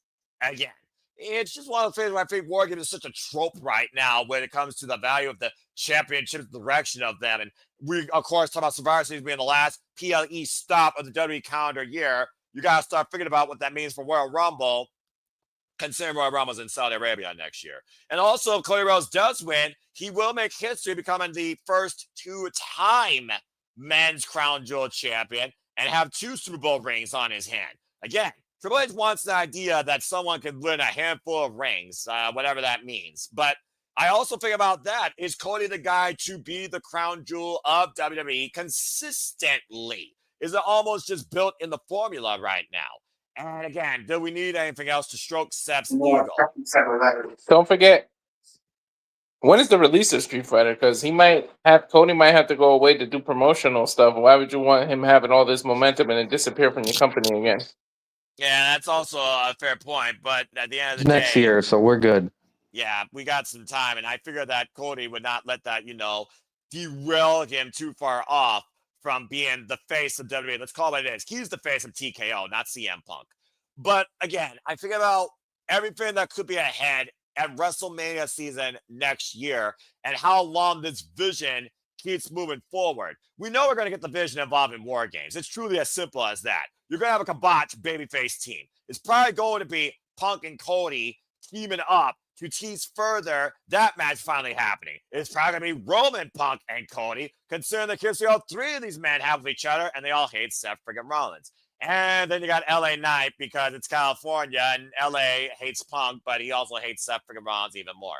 Or Jay, because Jay's trying to be like more Roman-like. I don't know, just putting it out there. But, Cody wins the ring 2 years in a row, or does Seth finally get the better of Cody Rhodes?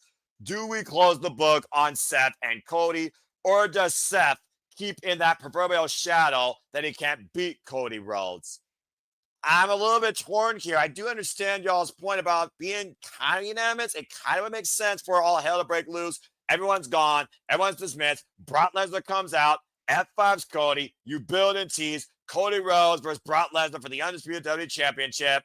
But does Brock need to hold the gold title for the first time in his career is the other thing I'm also wondering as well. Like you said, they got to figure out what else after Cody Rhodes. And I don't think they have a damn direction. I really don't. And I do think they might use Brock Lesnar for that leverage of being the guy to go after. But do I want to see the WWE Championship held hostage again? No, I don't. And I do think that mutual, respect with Cody and Brock at SummerSlam 2023 should hold merit. So I'm going to say that Brock Lesnar does not show up, and I'm going with Cody Rhodes to win the Crown Jewel Championship. I think he becomes 2-time in a row. I just don't see any reason for Seth Rollins to beat Cody right now and hold on to this ring. Hell, Punk doesn't give a damn about the ring. Punk just cares about getting the title off Seth freaking Rollins. Seth's fragile ego of absolute power will be literally halted a little bit and questioned if he loses this match here, but doesn't lose the title. And Paul Heyman reinforces, if you lose, everything we've done here will be all for naught. And will those words further echo disbelief and doubt in Seth freaking Rollins? Is War Games the undoing to the vision? And is Crown Jewel the first domino to fall in that effect? That's another thing that I think about here. I also do think, though, there could be miscommunication for those that come in to help the vision against the vision. What if Roman Reigns spears Cody? What if CM Punk accidentally hits Cody Rhodes? Hell, what if, LA Knight comes out and hits Cody Rhodes for all we know? At this point, Cody taking a bullet here for Seth to win is more realistic than Brock Lesnar showing up and screwing Cody, in my opinion. But I also think at the end of the day, they're going to go with Cody Rhodes being the guy to move forward with the momentum, because Seth right now doesn't have to be, the commanding champion. He just has to be the guy that you can't beat on Monday Night Raw because the vision goes through him. So I'm going to say that Cody Rhodes wins here, actually. I'm going with Cody Rhodes wins the Crown Jewel Championship again. So you have Seth going 0-4 against Cody? Yes, I do.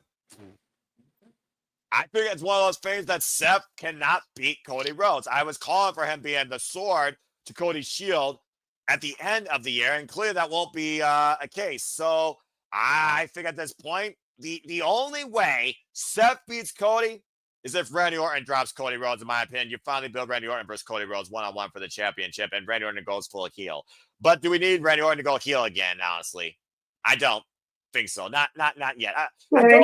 I don't need a pre-Royal Rumble situation where Kevin Owens goes rogue on Cody, and you saw what happened to Kevin Owens at the Royal Rumble. But it wasn't probably to go that direction, because at the end of the day, what's next for Cody Rhodes? Seth has a story. Cody doesn't. I think you hold off with the Randy build until you're closer to WrestleMania, because it's got to be Randy Cody at WrestleMania. Just hold off a little closer to Royal Rumble or past it. He doesn't necessarily have to go heel. He could just earn the title shot. He can win the Elimination Chamber, earn the title shot, and say, sorry, Cody, I'm going after you, or something. Yeah, because I don't think people were booing either way. So. Yeah, I suppose that's fair, but you also just literally left CM Punk and Roman Reigns out of the equation with Cody Rhodes in the championship, and people are already clamoring for that. So that's fair enough. Charles, I did see your hand. What you got to say real quick in closing to this? And besides, too, I do expect Randy to turn heel, because he wasn't very happy, because you brought up King and Queen of the Ring. He was very bit annoyed at Cody for how the turnbuckle thing, and also to tease us ever since Randy came back and after Cody won the title. Like, Randy is going to eventually... Cody should realize in the back of his mind, he can't trust Randy forever. He's gonna punch him in the head. Sooner rather than later, Cody's going to get that RKO, and he should learn as well because he did get his ass kicked by Randy before. It's like you can't trust Randy that long. Never All gonna trust bite you. the Viper. Nope, and especially Cody should learn that because he did that while he was a Legacy. Yeah. How well that ended for him. What a punch to the head for his troubles. Fair enough. And again, WrestleMania nonetheless too, which is very funny. WrestleMania 26. There you go. 15 years later. Wouldn't that be ironic? Well, It will be. It's also one of those things. Also, again, the go home SmackDown tomorrow might also change my opinion. Again, folks, predictions are finalized 7 a.m. Eastern Standard Time. But that being said, that's Crown Jewel. So before we move on, what is y'all's closing thoughts in the chat? Do you think Brock Lesnar does show up? Is Brock going to be involved in WrestleMania season and will it involve a championship? Does Seth Rollins get the better of Cody Rhodes? Does Cody Rhodes prove that the vision can be denied and that Cody Rhodes truly is undisputed and that can't be denied? What hell breaks loose down under in Australia for both the men and the women in and out of the Crown Jewel Championships? Let your final thoughts be known. But that being said, that concludes the first half of this special edition of Simply Predicting Double Feature as we now move away from Crown Jewel and move back to the States to tell you who may be forged to go Bound for Glory. Let's go ahead and transition into this weekend's marquee pay-per-view event, TNA Bound for Glory. TNA Bound for Glory again will start at, I believe, 8 p.m. Eastern Standard Time with a countdown 7 p.m. Eastern Standard Time. We'll usher in new Hall of Famers and Mickie James and the beautiful people, which we'll talk about here briefly, as well as, of course, several matches that could have huge NXT takeover implications before we say acquisition and start calling TNA WWE TNA. God help me. So let's go ahead and talk about TNA Bound for Glory. First and foremost, as I said earlier, congratulations to Hardcore Country, Mickie James, and the beautiful people who will take their rightful place, excuse me, damn hiccups, into the TNA Hall of Fame. Of course, I am talking about Velvet Sky and Angelina Love and Mickie James herself. You can actually go check out the last rodeo in full on TNA's YouTube channel. Mickie James and Angelina Love and Velvet Sky, of course, former TNA Knockouts World Champions. Velvet, beautiful people, of course, former TNA Knockouts Tag Team Champions, was basically beautifying the Knockouts division one ugly face at a time. I remember, of course, all those rivalries with the likes of Mickie James, if y'all remember back in the early days. And, of course, Mickie James beat the likes of Jordan Grace to win the TNA Knockouts World Championship one last final time. Had an incredible final run. Found herself. Truly showed what Hardcore Country was all about. Went a little rogue for a little while, etc. So before we get into TNA Bound for Glory, let's go ahead and honor these TNA Hall of Famers. I'm going to open the floor towards anybody that wants to talk about Mickie James or the beautiful people's impact of you as a fan of TNA wrestling. Let's start off with Walter. Walter, what do you think about this year's class for the TNA Hall of Fame being all women in the beautiful people and Mickie James? What are some of your fondest memories? Well deserved. The beautiful people. I used to love them. At first, they were like kind of annoying, but I got used to them, and they more and more talent. Like I feel like they were kind of part of what WWE did with the Diva era. Like they were more like for your eyes, but their talent surpassed that and changed my opinion on both of them. Especially Love. Like Love really started impressing me in that era. I kind of wish she would like come back, but I don't know if there's injuries or it's just age or they're just done with the business in general. But I'm glad TNA is recognizing them. And then Mickie James, of course, she's right up there with like Gail Kim. Like once she left WWE and went to TNA, she became like the woman of TNA. Like she made TNA's knockout division for a while. And people love that music. When they heard that Hardcore Country and she came out, it was ridiculous. So well deserved by both women. Or both, all three women, I should say, because I know they're going in as a tag team, but it's still three people. Well deserved, and I'm glad, and I'm glad they keep it simple with their Hall of Fame. Last year, I think just Rhino went in, and now this year it's only these three people. So I like how TNA does their Hall of Fame. And they should keep it like that. Don't let WWE influence that. For the love of God, please no. Well said, Walter. Well said. I saw Rhino, of course, in Bound for Glory live last year as I got my towel still. And to your point, yeah. And previous to that, of course, it was Don West and Mike Tenay. It was the original OG knockout Tracy Brooks, etc. And of course, the TNA Hall of Fame goes all the way back to the likes of Earl Hebner, Kurt Angle, etc. So very well said. Double J Jeff Jarrett even's in the TNA Hall of Fame. So there you go. So well said, Walter. Charles, what do you got to say regarding this year's class for the TNA Hall of Fame? The beautiful people in hardcore country, Mickey James. To be fair, we are going to see two TNA Hall of Famers wrestle on this show. Team 3D, if you also forget, remember. Oh, that's very true. So there you go. So pretty much as far as the beautiful people goes, yeah, I agree with Walter's point. I had the same view on them too, like Walter did. That speaks for itself. Congratulations to the baby people. Mickey James. I agree with Arlene's point. What did she put in the chat? I saw. Yeah. Crazy, right? Get to the TNA Hall of Fame yet. Where is she going to the WWE one already? It's like, come on. Yeah, about to say, which company actually respects her more? Look, they're the only team the only people that's gone into the WWE Hall of Fame that's literally part of the TNA one is literally Jarrett, Sting, and Team 3D. That's about it. There you go. Like, actually, no, Kurt Angle. I got to include Kurt too. I almost got about Kurt. I should. No. Don't ever forget about Kurt freaking Angle. I'm just I know. saying. I literally did I'm like, I'm going to be yelled at. You know what's nuts, and people don't realize Kurt Angle's TNA run was longer than his actual WWE run. Exactly. That is so true because he didn't lead TNA till what, 2015 or 16? During some point in the Anthem era, after they left the ballroom in New York, you're absolutely correct. Of course, he came back a little while and had like last matches in the O2 against the likes of Drew Galloway, Bobby Lashley, Bobby Roode, Cody. EC3, Cody, yeah, exactly. Others, exactly. By the way, as programming note, just want to get the times right here because again, Bound for Glory, the countdown is live and free this Sunday at 6 p.m. Eastern Standard Time on TNA Plus and TNA Digital platforms. That will include the TNA Hall of Fame inductions and, of course, our only match on the countdown we'll talk about here shortly. The pay-per-view, again, pay-per-view, it's exclusively on TNA Plus or pay-per-view provider if you have one, 7 p.m. Standard Time this Sunday. So please plan accordingly and support TNA Wrestling. Anyway, thank you for those thoughts, Charles. Emmanuel, do you have to say anything regarding the beautiful people and Mickey James going to the TNA Hall of Fame?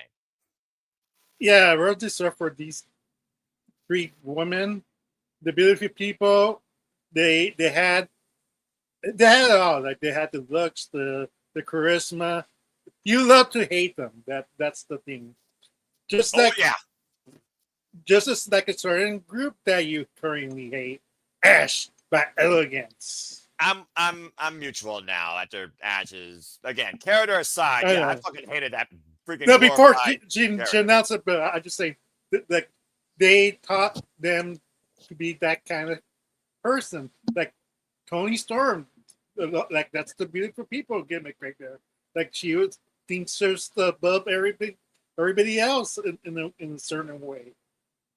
Good point. It's one of those gimmicks like. It's so influential that like even the fate influence it hits, and that's why it's the storyline still continues after they've been gone.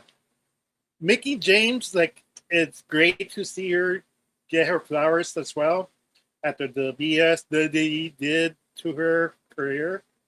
I was kind of happy that she's changed her gimmick in a way because that was one of my biggest gripes, like with Naomi, because she really didn't change her gimmick when they eat, but Mickey James did. She put her country roots on the line as a character, and she nailed it. You believed in her. You believed the attitude, the badassery she had. Like, and it's great to see her in the Hall of Fame. That well deserved. I don't know that Psycho Diva who faced Psycho Trish Stratus. Yeah, that Psycho Diva that faced Trish Stratus and WrestleMania 22 finally has her moment. Well, there you go. Well said. And again, I, of course, remember, one of my favorite rivalries, Mickey James versus the Virtuosa Diana Purrazzo. It was basically a Texas hardcore death match there. And I still remember Mickey James, she is legitimately crazy. Girl prepared all these years later when we had a freaking moment where she reminded us exactly how crazy she is. Lithium, Mickey, lithium, Jesus. But yeah, absolutely justifiably deserved by all three of these women. Pioneers, trailblazers, leaders, champions of the Knockouts division, the true alternative professional wrestling business. And of course, whether you hated or loved them, whether you were crazy or whether you were still all about the city life, you couldn't argue the impact that the beautiful people and Mickey James left on what became the flourishing Knockouts division. Congratulations again to Velvet Sky, Angelina Love, and Mickey James, who will take their place this coming Sunday in the TNA Hall of Fame. All right, well, that being said, great job, guys, honoring the grace. Now let's go ahead and look towards the future, who's bound for glory, and get right into this card. And we, of course, had one match made official tonight on Impact Wrestling. Again, if you have not watched TNA Wrestling, there will be spoilers here subtly, so you have been warned in advance. Again, you have been warned in advance. Thank you. So let's start with someone that's truly going to be inspirational, because guess what? They asked for it. They're going to get it. We have our rematch clause on the countdown. It's once again on the countdown. Jesus Christ. It's the TNA Knockouts World Tag Team Championships. It's, of course, the new TNA Knockouts World Tag Team Champions, the two-time champs, Jessica McKay and Cassie Lee, the inspiration, taking on the Elegance brand, Heather by Elegance and M by Elegance, with that Pee Wee Herman Timu cosplaying reject, the personal concierge in their corner. Straight up as simple as this, folks. As the inspiration beat the Elegance brand last week, thank Christ, and became history-making two-time TNA Knockouts Tag Team Champions, the only legitimate women's tag team professional wrestling. Bite me if you think otherwise, now and forever, and even then. Sorry, not sorry, it is what it is. They now are putting in the rematch clause to get those titles back. As, of course, Cassidy and Jessica McKay calls them the best to ever do this, and I absolutely agree. We'll see if the Cinderella moment stops abruptly and if I rant already before the actual pay-per-view begins. So straight up, it is a tag team title rematch. But you also got to consider that TNA Knockouts, or as Tatsuya and I subtly put it, the previous NXT superstars, now TNA Knockouts, lost this past Tuesday on NXT Showdown for TNA. Damn it. And I almost do wonder if the people that pinned the inspiration might have their eyes on the tag team titles. I mean, again, we are talking about the only women's tag team championships that actually have competition towards them, even though it's across two different companies. That's the same with fractured divisions. So straight up, let's get your thoughts if you think we're actually going to have, they're going to retain. We're actually going to have new women TNA Knockouts Tag Team Champions. Jessica McKay, they're going to retain. All right, don't even waste your breath. Let's go ahead and start off with Walter Cruz here, Inspiration Forever, to talk about whether or not he believes that the Elegance brand are going to regain these titles back once again. Walter, go ahead and lend your thoughts towards this TNA Knockouts World Tag Team Championship match 1 week later. They won't even look elegant in their loss. They're getting their asses kicked. I'm inspired to believe that the same champions walk in and walk out with the titles. There you go. Now, I know what I said earlier about everyone giving their thoughts, but legit. We're all sober here. I hope the bottom row is sober here. You are not going to convince me in any form of alternate reality into the wormhole Morgan Freeman style. The Elegance brand should absolutely get these titles back 1 fucking week later, right? Good people. The silence speaks volumes. Inspiration for the win. All right, well, that was the easiest match to call. Now, let's go ahead and get into the actual meat and potatoes of this card. By the way, no disrespect, but fuck me. You literally booked this match 1 week later and expect us to believe in a different result? Y'all are fucking stupid. All right. Let's go ahead and get into the actual card, Sally. You ready to have some fun? This is where you guys can go bloody insane. Let's talk about the Call Your Shot Gauntlet. The Bound for Glory Call Your Shot Gauntlet has been a tradition here at Bound for Glory. And for those that don't know, it is a 20-person. That's right. Both men and women are involved in this. It is a 20-person Call Your Shot Gauntlet match. It's a gauntlet match. It's a mini Royal Rumble, basically. And the winner receives a contract for a championship match of their choosing up to 1 year. That is any championship in TNA wrestling. We have both men and women, I believe, previously won this. Jordan Graves, of course, the first and only woman to win this. Last year it was that Crookfinger Zarian who, of course, blew his shot at Rebellion. We, of course, have seen the likes of Moose win this and immediately cash in the same night and win the TNA World Championship. And here's the kicker. Lei Ling Lee is the very first entrant. Vance Warner is the very last entrant. It could be anybody from TNA now or then, and it wouldn't surprise me if this actually has NXT involvement. So here's what we're going to do. I'm going to allow you each to have 2 picks. Your primary worth 2, your secondary worth 1. But keep in mind, the winner of this has a chance to call their shot for any TNA championship. Let's go around the horn and see what you all think. Again, names could be in this, including but not limited to Jody Fred, Danny Luna, Jake Something. Damn it, he's the man champion. I'm just saying. Sorry, I got a little bit hot there, all right? You know how much I believe in Jake Something. Eric Young, the Northern Armory, the Rascals. It could be freaking Joe Hendry. So name and he appears. I believe in Joe Hendry. Damn it! Again, it's a who's who. It could be the hometown man. Fucking Christ. It could be Matt Cardona. It could be Josh Briggs from NXT because who ain't doing Jack Dealey shit.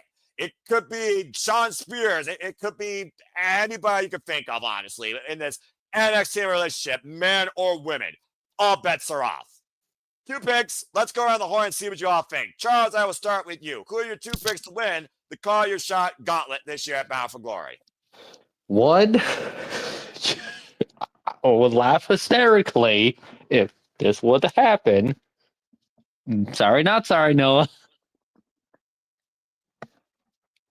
This couple would be jokingly dumb enough to probably give the hometown man the win. Oh, God. I would not be surprised. That'd be the biggest WWE freaking move I've ever heard in TNA. Shark Boy deserves it more than the hometown man. Okay, now Shark Boy. Okay, that was a bit original. Still, Swinger deserves it more than the hometown man. Oh, there we go. There goes Noah. We already started off. I love it. There you go, Nutella. You're welcome. Anyway, go ahead. You're welcome, Nutella. I did that for you for a reason. I did that specifically. Of course you fucking did. Continue. At number 2, I would not be surprised. And I would be shocked, but not really, if an NXT person actually wins this. And as far as who the NXT person could be, that's just depends really if they show up or not, this person. But if I were to go with the 1 pick point here, shit. Emmanuel brought his name up earlier when we talked about the Brock team. Oba Femi. Oh, God. Just saying. I mean, again, he doesn't have the NXT championship anymore, so maybe he could cross the line and actually pursue a title here. I don't know. Depending on our main event, that could make also Walter rage and probably quit on stuff. That's a wild thought, but not too far-fetched. Okay. Besides the first pick. Again, sometimes people just go off the rails and pick whatever the fuck they want, and just to raise my ire. I was more realistic close to Oba compared to the hometown man. I figured I only picked the hometown man just because I want to hear how you would react personally. during this, and also when it happens during the show, when you call it. I'm just going to say this. Matt Cardona beat Ryan Emmett tonight on TNA Wrestling after freaking Nick Nemeth got ejected from ringside thanks to the hometown man's aid. The hometown man and Matt Cardona have been the Nemeth's undoing. Also, Nick Nemeth could also win this thing too. He could also be in this. So, okay, fair enough. I will say this. As long as it's not flop dollar, I'll be a little bit happy. Okay, fair enough. Hell, it could be Rosemary, honestly. All right. So there's his 2 picks. Whether or not you believe in both or believe in one, that's up for you to decide. And again, I also want to point out your predictions for TNA Bound for Glory will be final 6:30 p.m. Eastern. No, not going to put that back. Make sure I got the times right. 6 p.m. Eastern Standard Time, Sunday night. I did see your hand. What you got to say real quick before I go to Emmanuel? Besides, too, Matt Cardona is probably not going to win this because I do expect Josh Briggs to show up and screw him over, to be fair. And that was going to probably build to Tuesday. Yeah, the pretty sure one-on-one. So basically, that's Josh Briggs is probably more realistic to show up, probably as a participant, or just show up in general to screw over Matt Cardona in retaliation for Matt Cardona screwing him over. Right. That's probably what's going to happen. Okay, fair enough. Just give me Killer Kelly versus Tim Paxley in this thing. Why the heck not? All right. I'm all for it. All right, fair enough. Myron Reed. Myron Reed's another pick to think about. I'm just throwing out names out here in case you all don't know who's actually in TNA, in case you haven't watched TNA in the last friggin' few years, despite the fact they actually have WWE now associated with them, thanks to WNXT. And God forbid the alternative might become a similarity. RIP. All right. Well, thank you for that. All right, Manuel, let's go to you next. What are your 2 picks towards the call your shot gauntlet? Who do you think wins? First off, Charles, if the hometown man wins, does that mean Gilbert, my homeboy, my favorite wrestler of all time, has a chance to beat the hometown man? Does that mean we can Air Force as in the battle royal as well? Are you telling me this is chance? Yes, Emmanuel. There's a better chance of Ron Killing showing up and remembering he was quit at one point in TNA than that happening. Anyways, not for my rep predictions. Right? If we're gonna, if we're gonna do it one NXT, one TNA, I gotta do that gimmick. It's up to you. It's up to you. Yeah, I know. I just gonna say, what has he done in NXT lately? Is he injured? What is he doing? Wesley. Oh. Like, where has he been? I'm not sure if he's injured, if he's gone. But Wesley versus Leon Slayer for the X Division title, like that's money match right there. That's why I'm going for Wesley. I like that thinking. For the X Division title. For TNA, if Santana's gonna be the guy, can you imagine the heat, Noah? My big brother. Oh God. He wins it. Just what I need. Just what I need to freaking hear. He's gonna say now he has a new catchphrase. Your new gauntlet winner. Oh God. You can see it. You can see it. I know. That's why I hate that you're right. I hate it. I absolutely hate it. So those are my 2 picks. All right, fair enough. Oh my gosh, that dude's voice is worse than the secretary from Monsters Inc. Oh boys, good God. That was like a top. That could be worse than that one, Noah. Just saying. I don't know. That's true. I don't see any paperwork proving that. Noah could be worse than her. Okay, let's be real. I've heard worse voices. Do you remember the name? Friggin' Fran Dresser from The Nanny. You kidding me? She had a nasal issue, I think. I hate the fact you reminded me of that. Damn you. I forgot about that, you ass. I could talk about the other thing I always talk about with you, but never mind. Let's go ahead and leave all Yet. that alone. Yeah, keyword yet. Zara Brookside is another one that could also be involved in this. Just saying. All right, Walter, let's go ahead and let your thoughts. Again, you and I are calling this shebang this Sunday. It's going to be a hell of a good time. It's going to be ridiculous, I'm sure, as well. What do you think? Eric Young just beat Joe Hendry tonight in a no disqualification match with a freaking pile driver. So Eric Young's also another man that could be involved in this. Again, Grand Slam TNA champion. So what are your two picks towards this Call Your Shot gauntlet? Go ahead. You know what? I wouldn't be surprised if after being inducted to the Hall of Fame, Miss Love shows up in the gauntlet like as a surprise, but not to win. But I just think she could be one of the participants and get beat like really quick because she hasn't been in the ring for a long time. But just for the pop, I think she can show up. Okay, that's fair. That'd be kind of cool. Not gonna lie. Yeah, but I'm gonna go ahead with Miss Parker from NXT. Because she seems to not be able to win a title in NXT. So why not shift over here and try to dominate TNA? So, another pick. Like it's hard because I don't really see anyone having momentum behind them to like it literally Call Your Shot is the most random. Like usually you would think, all right, who's got momentum behind them, that the crowd is behind, everything's behind them, and then you feel like, oh, he's gonna be somebody. So, Jesus, you know what, Right. Steve Macklin.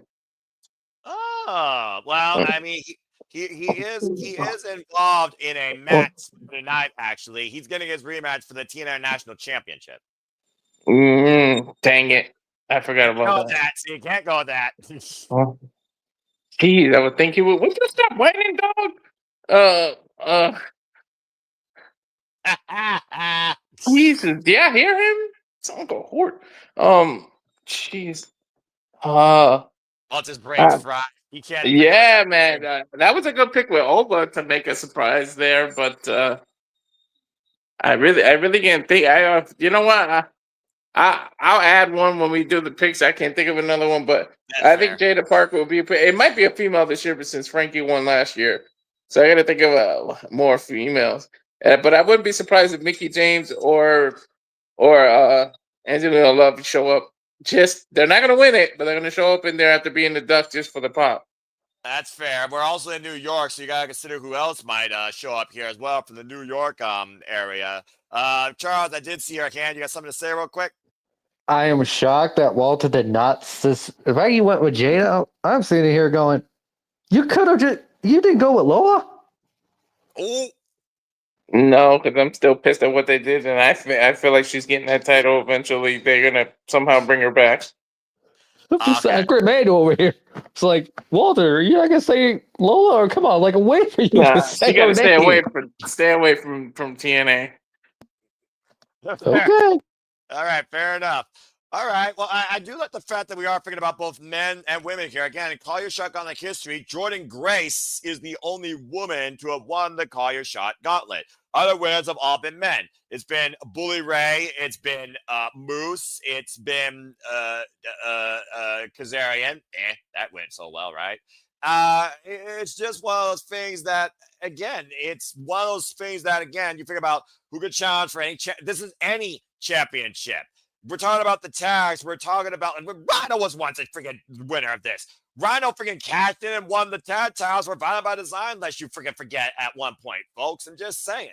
So I understand where you're coming from. It is very partisan, but I think I'm just going to keep it simple for now and kind of just shoot my shot because I want to see them involved in the championship picture. For my number 2, I'm going with Killer Kelly. I want to see Killer Kelly take the fucking head off one of the women for that championship. Whether or not it's Indy Hartwell, Klein Jordan, or somebody else, I want Killer Kelly to rule the freaking TNA Knockouts division.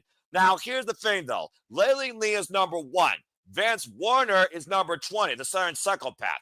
Would not surprise me if Steph Delander gets involved in his behalf or even be an entrant. Would also not surprise me if Laylee Lee is the freaking Iron Person here and could run the entire match. She comes in at number 1. She has to go the entire way. Mara Sade could also be involved. I think about somebody that hasn't been involved in TNA in a long effing time due to injury. The mother effing king, Kylan King, is another person I would love to see surprise out of nowhere, but I don't think it would get the right justified reaction because she's been so out indefinitely in TNA wrestling. Leslie his thoughts here. Stan Zaria might be a fair shout. Hell, Soruka. Soruka could be a nice shout, but I think they might be building Soruka versus Jessie Jane for the NXT Championship. Go ahead. I wish Chris Bay was healed. Because can you imagine the pop if he returned during this? Yes! I wish he was healed, man. Yes! You would have to win the match by default if that would have happened. Yeah, this is absolutely accurate. I'm not going to lie. But well said, Walter. This is just me going way out there talking about it's not a work. But he is going to be involved in House of Glory. Can you imagine if Killer Cross shows up in TNA again? Considering the fallout from his previous Man, you want all the killers to win. Killer Kelly, Killer Cross. I guess to be fair, Don Callis is not in TNA, so... Exactly. So I'm just putting it out there, but that's not my pick. Either way, I'm going to keep it in TNA because I'm TNA faithful because, again, not my NXT! Stay your own brand, damn it! I'm going to go with Killer Kelly, and, man, that's the thing. Yeah, that is really difficult. You see what I mean? I was like, I couldn't even think. It's all about no one has momentum. It's the most random match. It is. You're absolutely right. It is. And with Joe Hendry's contract being up, it sounds like everyone's riding him up to go to NXT next year, and he just got power driven in his head by Eric Young, almost as you think he's going to not even be involved in this. Damn it. Blah, blah, blah, blah, blah, blah, blah. Fuck it. I'm just going to go out here on a limb and go with a guy that just signed a TNA recently, and he lost the triple threat at Victory Road. Maybe this could be his moment of glory. Cedric Alexander. I'm going to go with Killer Kelly and Cedric Alexander to keep things inside TNA. But Killer Kelly, my number one, because I want to see Killer Kelly win the TNA Knockouts World Championship. So that's my two. And again, who the fuck knows is going to show up in this thing? TNA Nostalgia or NXT cross the line. This is going to be interesting, but get ready for a clusterfuck. Just saying. Amanda, I do see your hand before we move on. Can you imagine, Noah? Like, I love the long track but can you imagine an AEW NXT TNA crossover? Oh, Jesus. That'll be the end of that'll be the ultimate, the wrestling earth, it just explodes. Yeah, the day Tony Khan and Triple H share a ring. You know what else? I wouldn't be surprised. After losing the tag title, the Dark State just freaking ruins this thing. Oh, shit. You're right. That's a huge coup because 4 of those men could literally run roughshod here and win it for the group to control possibly going after the freaking TNA World Championship. Again, that's a very fair point. Factions could come into play here, and Dark State, Retribution, and Heads Without a Side, those 4 renegades might literally get involved here. That's a very fair shout out. All right, well, fair enough. Well, we'll see what happens here soon enough. But those are my picks, and I love the fact that everyone here was very dynamic. But again, keep it in TNA. Stay the fuck away from this NXT. Okay. Wow. Woof. That was quite a talk. Let's go ahead and move into some more discussion about faction warfare. Let's talk about the hardcore war. For do you trust the system, or in Ali, do you trust in his family, the Order 4? Let's talk about hardcore war. It's the Order 4 versus the system. Mustafa Ali, the Great Hands, Tasha Steelz, and Agent Zero taking on the face of the franchise, Moose. JDC returning from injury. Brian Myers and Eddie Edwards, former TNA Tag Team Champions. And Alicia Edwards, ride-or-die partner of Eddie Edwards since 2017. A battle for pride to prove who is the strongest faction in TNA wrestling. And after what we saw at Victory Road, I called it. By dubious means, Mustafa Ali did get the advantage for the Order 4 against the system. For those that don't know, it's basically a lot now about the cage. It's going to start with 2 men After an interval of time, another person on the order 4 will come in. Then vice versa with the system until all 10 people are involved in the hardcore war. The only way this thing ends via pinfall or submission inside the ring. Anything goes. It is no disqualification, and it does not officially start until all 10 participants are fully involved in the match. As we just saw on TNA Wrestling, I'm going to be referencing a lot of that, like I said, literally moments ago, it was Mustafa Ali and JDC. It was the final chance for either side to gain momentum, despite the fact Order 4 already has the advantage in this hardcore war opportunity. At the end of it all, Agent Zero hit JDC, got involved with a choke bomb on the apron. Damn it. And Ali followed with a 450 splash to win. However, the system finally got the better of the Order 4, bringing weapons into play and making the Order 4 retreat.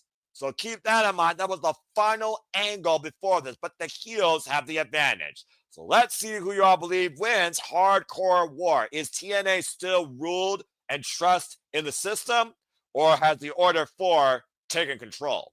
Let's start with Emmanuel here with this. Emmanuel, who you got winning hardcore war, the system or the Order 4?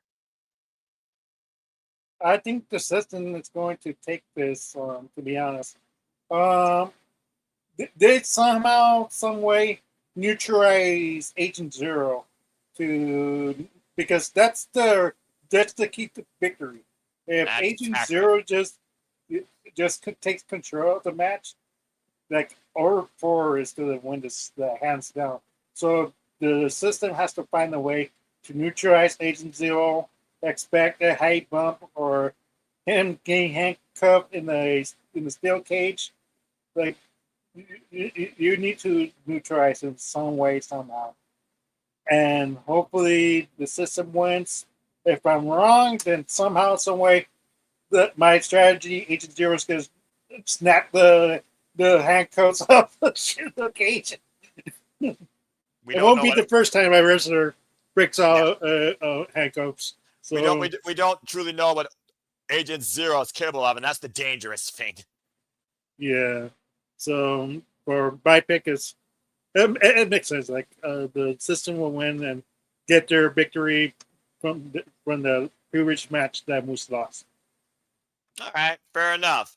Well, Walter, as long as we've covered TNA since it was brought back to life by those letters at Bound for Glory literally 2 years ago, can you believe that? The system have truly been taking control of TNA, but they've also fought strictly for TNA. So it is one of those things where I almost wonder how many times we thought the system was going to fail, was going to shut down. It's been rebooted. And as we learned, it wasn't Moose that started the faction. It was Eddie Edwards. But Moose was the guy that held the TNA World Championship after being Alex Shelley for it for a hell of a dominant 6+ months. So what do you think here? Before you discuss that, coming in here, I don't know whether it's just to continue on or real quick. He gave a little welcome earlier. Please welcome in the Sleepy Dit team, the Renegade Wrestling, JJ Williams. JJ, how are you? I am doing well, sir. I just clocked off work, so I figured I would hop in here and join the festivities wherever you were. Well, welcome to the fray. We're discussing Hardcore War. I was passing it off to Walter Cruz, and I'll pass it off to you. And again, thank you so much for your support in this as well. And that lovely intro. Of course, you've also made Sleepy Predicting very possible with its evolution over time. It's been a pleasure not only predicting, but covering wrestling with you as always, and may it continue. Thank you. Before you give it back to Walter, I have one question. Have you already talked about the Hardys and the Devils? No. Perfect. Okay. That's the match I wanted to discuss the most. So you'll be laying that off when I set the code opener for it. It is still to come. Right now, Walter, it's on you, brother. Hardcore War, the system or the Order 4? Who do you got? Well, look, damn it. I keep going against the system. We keep being wrong. So I have to stop that shit. I got to go with the system. Like, now watch them lose just because I went with them now. But I gotta go with the system, damn it, because it keeps biting me in the ass like me going against them. It's also true, ironically enough. All right, so he has the system. He trusts the system. So far, we got 2 people trusting the system.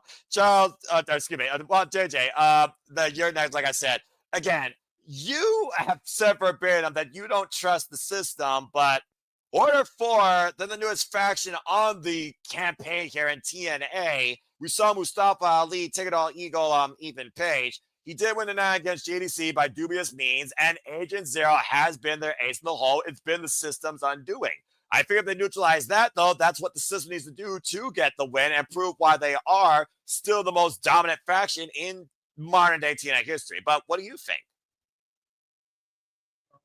As you pointed out, I have had an issue trusting the system since the beginning. Yeah. Mainly because in real life, I don't trust the system. So to see the system portrayed in my fake wrestling program, like if I can't trust them in real life, why would I trust a group of wrestlers calling them that? However, on the flip side of the coin, from the jump, in Ali, I have trusted. And especially since he brought the then good, now great hands into the fold before he left and came back. Because I know you will remember this, Noah, and have my back. I have been a fan of the good, now great hands since I first saw them. That's correct. Jason Hodge and John Scott. Same with Sinner and Saint, now the Northern Armory. Something about those two teams captivated me. So for the great hands to be associated with Ali, for Ali to have had the performance he had this past Tuesday, despite not capturing the North American Championship. Damn you, Ethan Page. In Ali, I trust once again. I am not going to win until Ali gives me a reason not to trust him. I will never trust the system.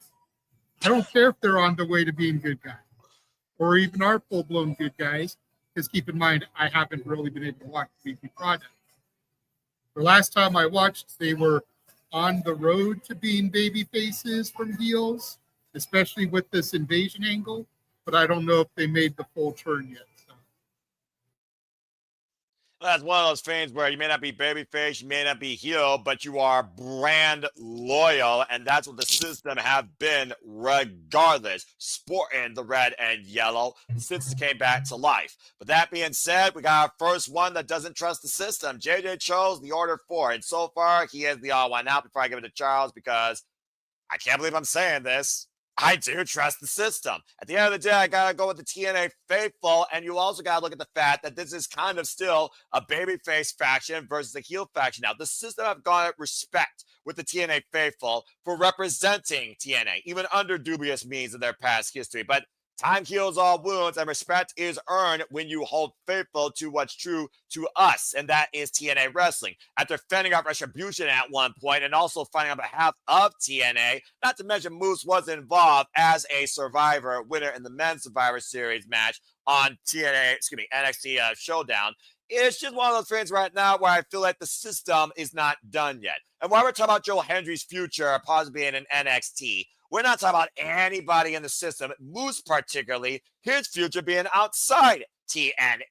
I also look at the absolute accolades of the system. Like I said, Brian Myers of the Everest, former two-time TNA Tag Team Champions. Alicia Everest, former TNA Knockouts Tag Team Champion. And, of course, Moose faced the franchise Grand Slam Champion practically pretty much here in TNA Wrestling. At this point, I'm just waiting for him versus Agent 011 after that headbutt to the heart stopped Moose dead in his tracks. Plus, the system are coming in here as the underdogs. It's hardcore war. The Order 4 have the advantage of the one-upsmanship per man. So I think the system is going to prove to us once again why we should trust them. I think more people are going to trust them, including me. I have the system winning here at Bound for Glory. So it is 3 systems, 1 order. Charles, close things out. Do you trust the system or do you go with the Order 4? Yeah. I have been joining JJ over here, trusting Ali for a while. I expect the Order 4 to win this. And as far as the system goes, and faces go, Moose has been the more one that's been more accepted as a face since Slammiversary compared to the other members of the group. Which is probably why I still expect Moose to get exiled from the system probably on this night. Might also be why he was part of Team TNA this past Tuesday, and the rest of the system was nowhere to be found. Exactly. Because literally Moose is he's been more babyface than anything else as compared to the other members. Yeah, true that. He even got his old theme back. To your point, the Literally, it's like stands on his own. Moose is gonna get exiled from the system. It's only a matter of when, not if, but when. And it's gonna be at Bound for Glory when the Order 4 wins. All right, we'll see if you're true. Of course, Bound for Glory again. The TNA League continues. There are 2 shows left after Bound for Glory before the league ends. That is Turning Point and Fire Resolution. And shout out to Ashley and Charles and Christopher Rouse that are holding it down in first place. As me and Colin of Team NoDQ are shortly right behind them, and figured everybody that has been participating. Walter, you need to pick things up as least if you're going to beat JJ. And JJ, pretty good job for your first time in the TNA League. So keep on going, guys. All right, so let's go ahead. As the pun guy, you got to say Moose is going to get booted from the system. Come on, man. Damn it. Hey, I left the pun for you specifically. I was not going to take your thing there, Walter. I left it for you. Hey, Walter, you freaking idiot. JJ has his hand before we move on. JJ, what you got to say real quick? I don't want to go through everything we've already done, but what have you done as far as Bound for Glory so far? And I'll just give my quick picks on those so we can be caught up. Oh, yeah, absolutely. I welcome that. We talked about the TNA Hall of Famers, Mickie James and the Beautiful People, and the only match in the countdown, the Inspiration versus the Elegance brand 1 week later. And we talked about the Call Your Shot Gauntlet, where I gave everybody 2 picks. The Inspiration are going to retain. Good man. I do like the Elegance brand. You know I like the Elegance brand, but with Ash having to surrender her title and pretty much quit the business, I don't see the Elegance brand continuing too much without her. Like, they're either going to have a split up and go their own separate ways, or they will rebrand themselves as some different team name, at which point they may reclaim the titles. But they're gonna have to get away from the branding of Elegance with no Ash. The Call Your Shot Gauntlet. Good luck. Yeah, seriously, that's always a crapshoot of who enters. I'll tell you this, JJ, just to give you a little bit of leverage.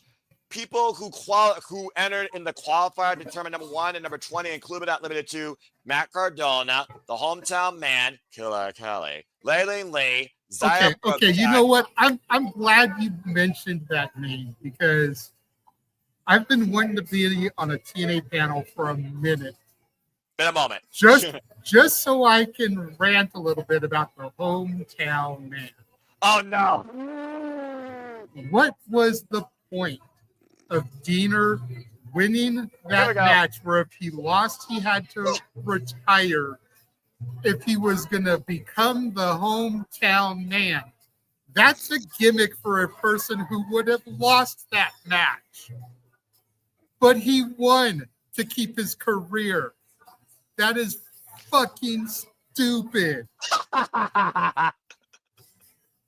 Look, I'm all about the obvious masked wrestler that we all know who it is for the haha, you know, Mr. America, Juan Cena, you know, El Grande Americano even. I'm all about the haha gimmick. I can deal with it. But he won the match to keep his career and then rebranded himself like he lost the match. What the fuck? If anything, do both gimmicks simultaneously, like they were doing with Americano.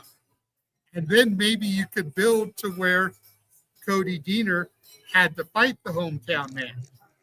And then who's going to be the Hometown Man?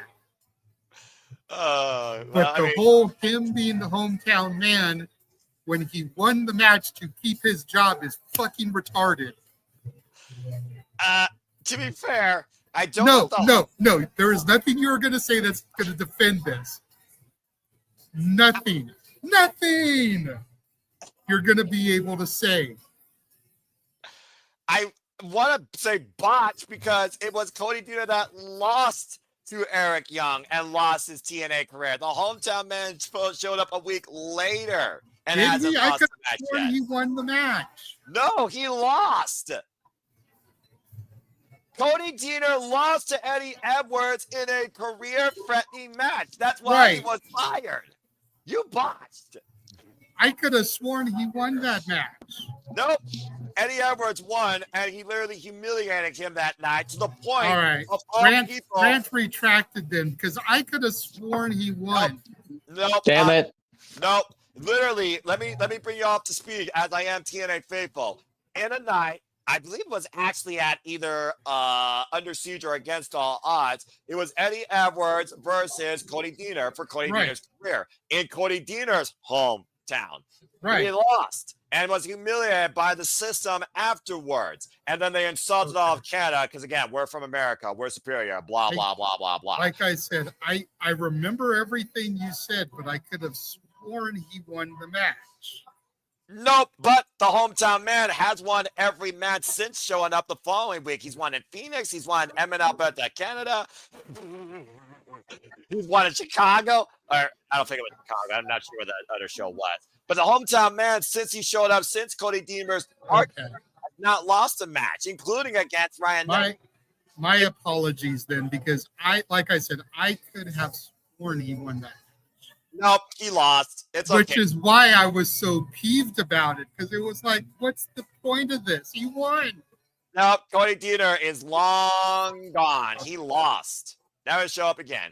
Well, I'll make my picks for the gauntlet after I see what else is on the card, because I don't think they're going to double book anybody, especially I with agree. the partnership with NXT. I'm sure there'll be some NXT Yep. representation in there. So You'll see the hometown man. You'll likely see the Rascals who aren't booked. Layling Lee is number 1. Vance Warner is the final entrant, number 20.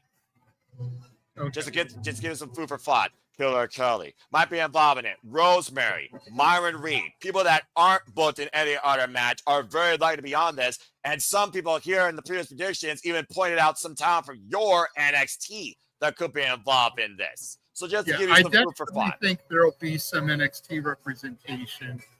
If Cardona's in it, I wouldn't be surprised to see Briggs in it ahead of their match next week, Ding. just so that they can get something. I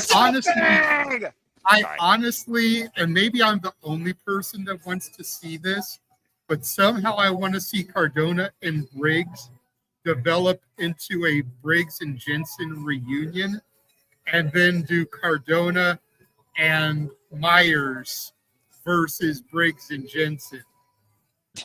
Weird.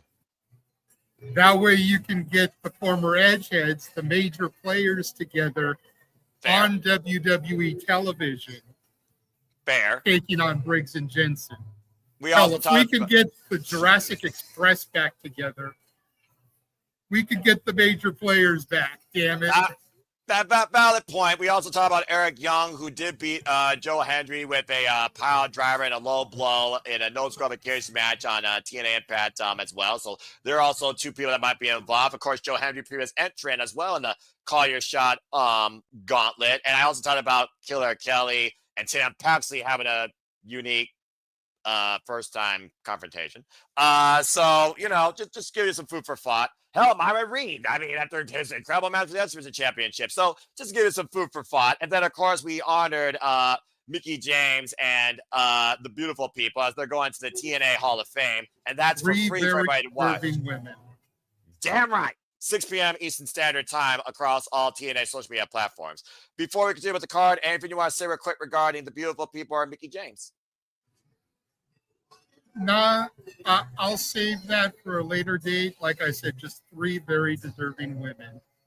They really helped establish and elevate the Knockouts division when divas were dominating the other companies. Accurate. All right. Fair enough. Well, thank you for all that. I think that brings you up to speed as we now move into our next match. And Oh, wait, that's right. Charles, I did see you had a hand up real quick, so let's go ahead and get back on track here.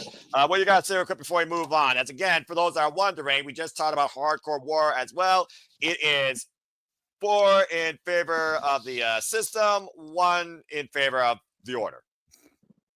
That's why it was both one favor. Both the JJ and I were going with the order 4. Oh, I'm sorry.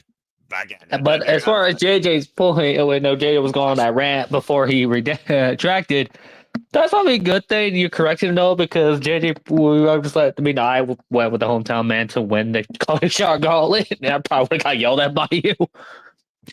He did get retracted. Look, the hometown. Jake Something should win this freaking thing. I want Jake Something to become a champion. But look, I did at least say my second pick at least was all with family, so I at least redeemed myself on that occasion. Fair enough. All right, let's go ahead and move on. Are we all good now, everybody? Everyone good here? So, excuse me. 2 for the order 4, 3 for the system, and a whole lot of crazy talk. And JJ now knows Cody Dieter no longer exists. Hometown man showed up afterwards. I wonder if he's related to Cody Dieter at all. So there you go. And Hometown man's undefeated. All right. Let's go ahead and move on. Jesus. Good Lord, that guy. I love how you could buy into the Hometown Diener logic separated, but you can't do Americano and freaking Yeah. Yes. Walter. Yeah. I know it's under the mask. No, I didn't say I bought into it. Do you not see the similarity? I put out a question. You fucking idiots. All right, let's move on here. You're going to make me rant about mass wrestlers that aren't. You already ranted enough. We're good. From Nacho Libre and Monagenic. He's still not Chad Gable. Chad Gable's out with an injury, and I've been seeing a whole lot more. Yeah, and Ludwig Kaiser and Pete Dunne are reduced to this bullshit. Do you want to piss me off more? Go ahead. Don't forget Tyler Bate. Yeah, that is true. You know what? El Grande British Wrestling. Careful, Noah, you'll turn into another meme. I think he already has tonight. That's what we're talking about. I'm not going to turn into a nuclear bombshell because Tessa Blanchard already is that, because Tessa Blanchard might be looking towards this match, because believe it or not, guys, look at this one-on-one we're going to talk about next. Tessa Blanchard's going one-on-one with Mean Gia Miller. Gia Miller's first ever match in TNA wrestling. Yes, folks, this is legitimate. Let's talk about this grudge match a little bit. Tessa Blanchard versus Gia Miller. First time ever, one-on-one. We know how this all picked off from. After Tessa Blanchard lost to Indy Hartwell at Slammiversary, Tessa Blanchard fucking lost it and attacked Indy after the fact as Gia was trying to separate them. And Gia Miller got assaulted as well, as Tessa Blanchard was suspended indefinitely by Atleta Alafante, Santino Marella. However, Gia Miller asked for Tessa Blanchard's suspension to be lifted on one condition. If Tessa touched her again, she would kick her ass, remind her exactly who Gia Miller is. Gia and Tessa actually go very far back. There is actually some history with these two, but never in the ring. And for those that watch Wrestling Revolver, Gia Miller is far more than just a backstage interviewer. I'm just fucking saying. But in TNA world, this is her TNA in-ring debut and her first ever one-on-one encounter with Tessa Blanchard. What almost feels like Gia is sending herself to the slaughterhouse against the undeniable Diamond. Gia Miller is a woman that is going to show how mean and how legit she is if you fuck with her, as she looks to not win but beat the shit out of Tessa Blanchard, much to hopefully everyone's surprise and everyone's delight here at Bound for Glory. So that being said, let's see if you give Gia Miller a chance against the former TNA World Champion. Gia, good luck. You're going to need it. That being said, let's start off with Walter this time. Walter, what do you think about this unique singles exhibition? Tessa Blanchard, Gia Miller. Tessa Blanchard's first match back, of course, since suspension after losing her last singles match, might I add, to Indy Hartwell at Slammiversary. Here we are at the next big pay-per-view, the biggest pay-per-view of the year now, Bound for Glory. Does Tessa get her win back? He might have fell asleep. Or he might have gone Liaki. No. I'm here. Gia, it's her debut. She better not lose her debut, so I'll go with Gia. All right. Wow. What? Wait a minute. Did he just say he went with Gia Miller? Yep. Okay. Well, crazier things have happened, I suppose. Charles, let's go to you next. Let's see if you offset that. Do you go with Gia Miller or Tessa Blanchard? Wow. I love how it's kind of funny. Walter did what I was gonna do. I am going with Gina Mill to win this. Okay, then. That's all I gotta say on that. Let's give it Besides, short. Tessa can recover from this anyway, so it's like no big deal at the end of the day. Well, I do think it's more of a proving ground, though, more than anything. For those that don't know, by the way, the last time Gia Miller was in the ring was 2024 in April in the LPW promotion in a singles match. She has shared the ring with Alicia Edwards. You all might, of course, recognize her. Eddie Edwards, Ace Austin. Well, Ace Austin, more familiarity, of course. The virtuosa, Deanna Purrazzo, Rosemary, but she's only been legitimately involved in 22 matches at the age of 27 in her 5-year wrestling career, trained by George South of the George South Pro Wrestling School. Again, keyword mean. I'm just curious how mean Gia Miller can be when, honestly, we're dealing with the most mean girl in the wrestling business, and she doesn't give a fuck if you like her or not. But okay, that being said, 2 Gia Millers. I'm quite surprised by that. JJ, think about this. Gia Miller and Indy Hartwell, great friends, but Indy Hartwell's got to focus. She's got to try to bring the TNA Knockouts World Championship home. Still yet to be discussed. However, we know Tessa Blanchard has, unfortunately, that Crawford chick is probably her corner, and it's probably going to be a handicap here, and I fucking hate to think she's going to get involved here probably on her behalf. So that being said, why Walter apparently went solo because he's probably barfing. JJ, what do you think about this? That was weird. What the hell? What do you think about this? No, I'm on mobile and I accidentally touched something. I don't know what the hell. I thought we were saying Walter changed his picture again just to piss off Noah. Botch. JJ, what do you think about this unique singles match? Tessa Blanchard, Gia Miller. What do you think? I think there's 3 going for Mean Gia Miller. What the hell? Okay, look at it like this, bro. To Walter's point, this is Gia's TNA debut as far as a wrestler. How many people lose their debut match? 1. 2. Tessa, granted, she's been given a second chance by TNA, but there's a lot of people, fans included, that resent the fact that Tessa is back in a major promotion. Accurate. Her jobbing to Mean Gia will make her look a little bit better. Like, she's here to do the right thing. She's here to help put people over. She's not just immediately reclaiming the Knockouts title or going after the world title.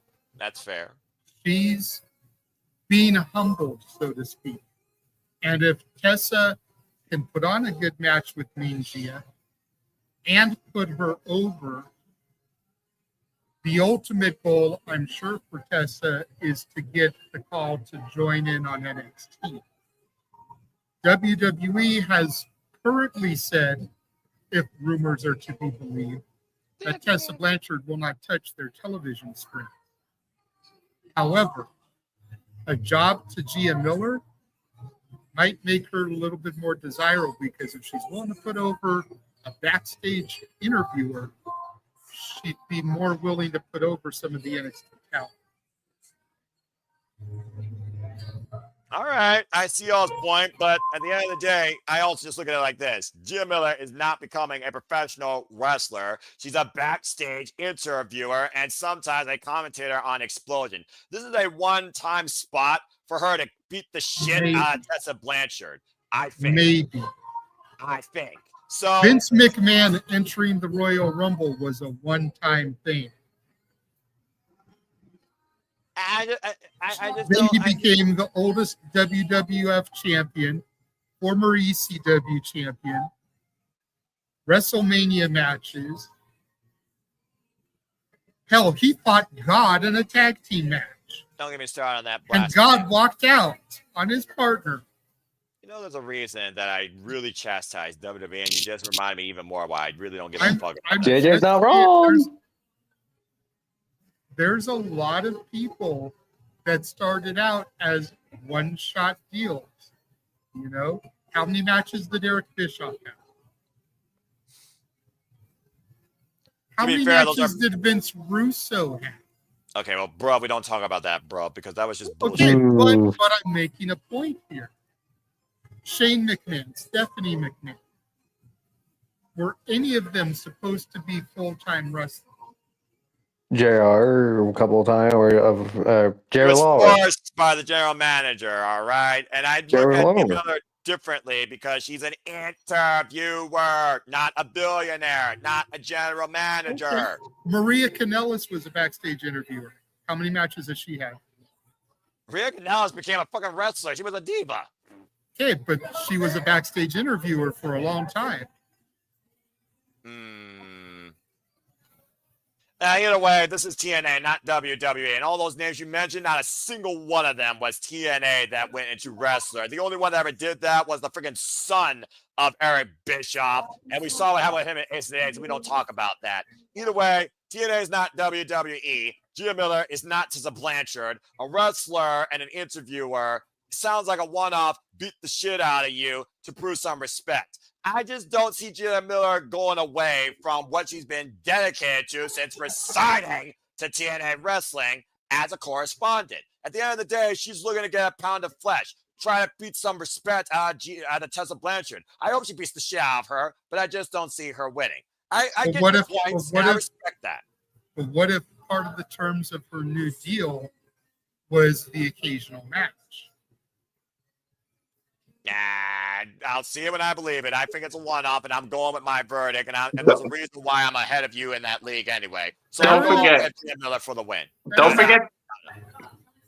What? And Datilla, I sent you the link, darling. So I you sent have it in her- both inboxes if you want it. I sent her the link at the very beginning because, of course, Yeah. TNA faithful. I was gonna say, don't forget, Tessa has burned so many bridges. Anybody could just screw her over to embarrass her.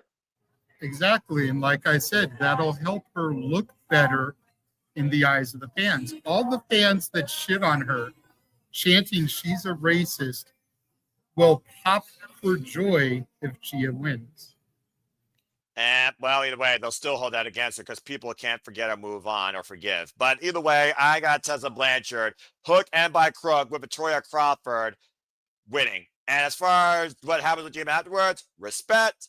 Doesn't happen again. Focus on your job. And maybe Tessa actually does show a little bit of, Jesus Christ, you hell vixen bitch, leave me alone. I already beat you once. Leave me alone. I just, like I said, Tessa right now, there's a reason why she's back. Like you said, she doesn't have to be involved in the championship to prove that she is the best right now above everybody else, according to her MO, because Lord knows she still thinks she's all that in a bag of chips. And the credentials speak for themselves. But I got Gia Miller beating Tessa Blanchard up, but not getting the decision. And at the end of the day, all Gia wants to do is beat Tessa up. And this could also be a disqualification. Might I add, this is a normal match, not gimmick. Tessa Blanchard wins regardless. All right, so I'm the odd one out for the first time. Not the first time that shit's happened. But still, I like the unique conversation. I never went. Oh, Jesus Christ, that went off the rails in a hurry. All right. Yeah, Nice job, Noah. Well, when I deal with multi-conversation, WWE's brought into a TNA conversation because Lord knows how I feel about that company. You kind of get me a little bit offside. Then again, this is what Sleeping Dinner becomes, and that's why I fries for 150 episodes. Here's 150 more of these episodes where you all piss me off. But anyway, Emmanuel, go ahead. What do you guys say here? Gia, Julia, Tessa, what are you? I'm about to say Tesla Blanchard because I'm not familiar with Jill Mueller, to be honest. Like, I've never seen her wrestle or anything like that. But I compare with JJ's argument. The only person that had one up and who actually won, it was the worst WrestleMania match of all time. Jarrett the King Lawler versus Michael Cole. Yes. Michael Cole has had more than one match. You're right. And he's undefeated. I hate. but I have to agree with you, though. If an announcer could get a win over a wrestler, it's like, what does that tell you about the wrestler? Like, that's my only mentality right there. Like, so Tessa has to win it because someone has to help neutralize Tesla, like, after the match, because I think she's going to still beat her up. Oh, I guarantee you she's going to try to. I guarantee you that. Yeah. So if Gia's going to be a full-time, like part-time, like once in a while wrestler, I guess you could say Gia will win, but it's like, I don't see it. Like, it's like, for me, it's like seeing Kathy Kelly in a wrestling match. It's not going to happen. I don't see her winning any of the current women roster wrestlers. Kathy Kelly will be a manager before she ever be a wrestler. All right, and Gia Miller, that one for Survivor, she is a freaking manager. Yeah, so I just give you an example. Like if that's how we get book things. Like, I don't see it. All right, fair enough. Well, as we close the book on this, 2 Tessas, 1 Gia, teleporting in for the command center. You saw me rage with her at Rages of Wrestling regarding NXT versus TNA. It is, of course, Datilla. Hello, Datilla. How are you? Hey, no, I'm actually really, really tired. Just got home from Disneyland not too long ago, so. Well, that will always burn a person out, let alone your wallet. God bless you. But hey, welcome to City Beditting, and thank you for joining me as we're talking about Bound for Glory. And we're about to close the book on Tessa Blanchard and Gia Miller. It is 3 Gias, 2 Tessas. What do you think about this singles grudge? This could be an interesting matchup for sure. I've never seen Gia wrestle. Like, I've never seen one of her matches. I know she does wrestle. And before Ace Austin left and Chris Bay got hurt, she was managing ABC. Yep. So this is going to be an interesting bout for sure. I think Gia's going to surprise us all. I think that Gia should win this because, you know, like, what is us again from winning this? So I gotta go with Gia. All right. I mean, again, what does Gia gain in winning this if she's not going to continue to be a wrestler? I mean, hell, has anyone else been a backstage interviewer in TNA wrestling besides her during this modern regime? Hell, before TNA was brought back to life, that's all another conversation. So, again, I see y'all's points, but at the end of the day, Gia and Tessa on paper, don't see that. She'll survive Tessa, and Tessa will kick her ass. But I just don't see the decision going to Gia. Unless disqualification. I just see Gia trying to beat up Tessa, and I'm sure she's going to show how mean she can be, but there's nobody meaner in this business right now than Tessa Blanchard, in my opinion, just saying. All right, fair enough. I respect that take. Well, that was an interesting thought. Let's go ahead and move on from one of the biggest a-holes to one of the biggest clowns. Let's talk about this rematch as Frank Kazarian defends the TNA National Championship against Steve Macklin. And once again, it's one of those situations where we literally are doing a rematch just after he won it, after that idiot from the freaking AAA promotion, Imancias, or whatever the fuck his name is, cost Steve Macklin the match against Frank Kazarian at Victory Road. We, of course, saw Kazarian fight on TNA's behalf, got eliminated at freaking NXT Showdown, and now he's defending his TNA National Championship against Steve Macklin, the Punisher, the inaugural TNA National Champion, since this title was established back in April at Unbreakable. Of course, Kazarian does not own a victory over Steve Macklin outside of Victory Road. So we'll see how quick Macklin tries to tag and bag Kazarian before Kazarian can actually prove to be the king internationally of TNA wrestling. Straight up, folks, again, this match was legitimately made tonight as the rematch. All right, there's no other backstory than that. But the only other thing you got to consider, does that idiot from AAA get involved here again and cost Steve Macklin for whatever reason? Since you just arrived, why don't you go ahead and kick things off here? Does Steve Macklin get this title back already? Or does Kazarian retain? I can't believe you keep disrespecting the king of TNA. Still a prince, not the king until he actually wins the world title, which likely would never happen. He already botched the Shaw Rebellion. Continue. You're disrespecting Frankie in front of JJ? He already knows where I stand. Of course, I have to give the victory to the king of TNA. Frankie Kazarian. Like, he just won that title. There's no way he's gonna drop it back so quickly. I'm almost wondering why the hell are you doing these title matches, let alone this, so damn quickly at Bound for Glory? Like, why? Simon Miller, why? What the fuck? But okay, fair enough. Now, again, there's 6 of us. I don't think no one's going to be stupid enough to say Steve Maclin's going to win the title immediately, even with my bias. I know a championship's value. I know the word transitional when it actually matters and makes sense, and when it doesn't. Is there one crazy iota here that thinks Steve Maclin is going to win back the TNA International Championship? We're all looking at you, Emmanuel. Going once, going twice. Charles! Sorry. What? But, well, actually, I only did that just because I was going to say this. Go ahead. One, yeah, Frankie is going to retain, but Macias is going to interfere again. Because he ain't losing cleanly. Because there has to be a reason why Macias is to show back up at TNA after all these years, going at the Steve Maclin of all people. Unless it's a secret build to a Worlds Collide with TNA and NXT and AAA. I mean, we already saw Laredo Kid prove at Worlds Collide. Of course, he's no longer part of TNA. So again, you're not too far ruled off if that does become the case. So What they should have did was have Messiah interfere in the match, not change the title, let Steve Maclin keep it, have Messiah win the call your shot, and then went after the international title after Steve Maclin and win it. That's what they should have did. that's a fair point. And also, to Walter's point, Mesias could be one of those people that shows up in the call your shot gauntlet again. So again, we don't know who else is truly. We don't know truly the field in it. We just know number 1 and number 20. Period. Hopefully, All this year's is a lot better than last year's, because last year's, yeah. I saw it live. It was very underwhelming. I completely agree with you. I still say Jake Something should be one of the people to win. Something! Damn it, I want that man to be a champion. All right. And The of course, fact that he's been in TNA this long and hasn't been a champion is, I don't know what's the word, appropriate word for that.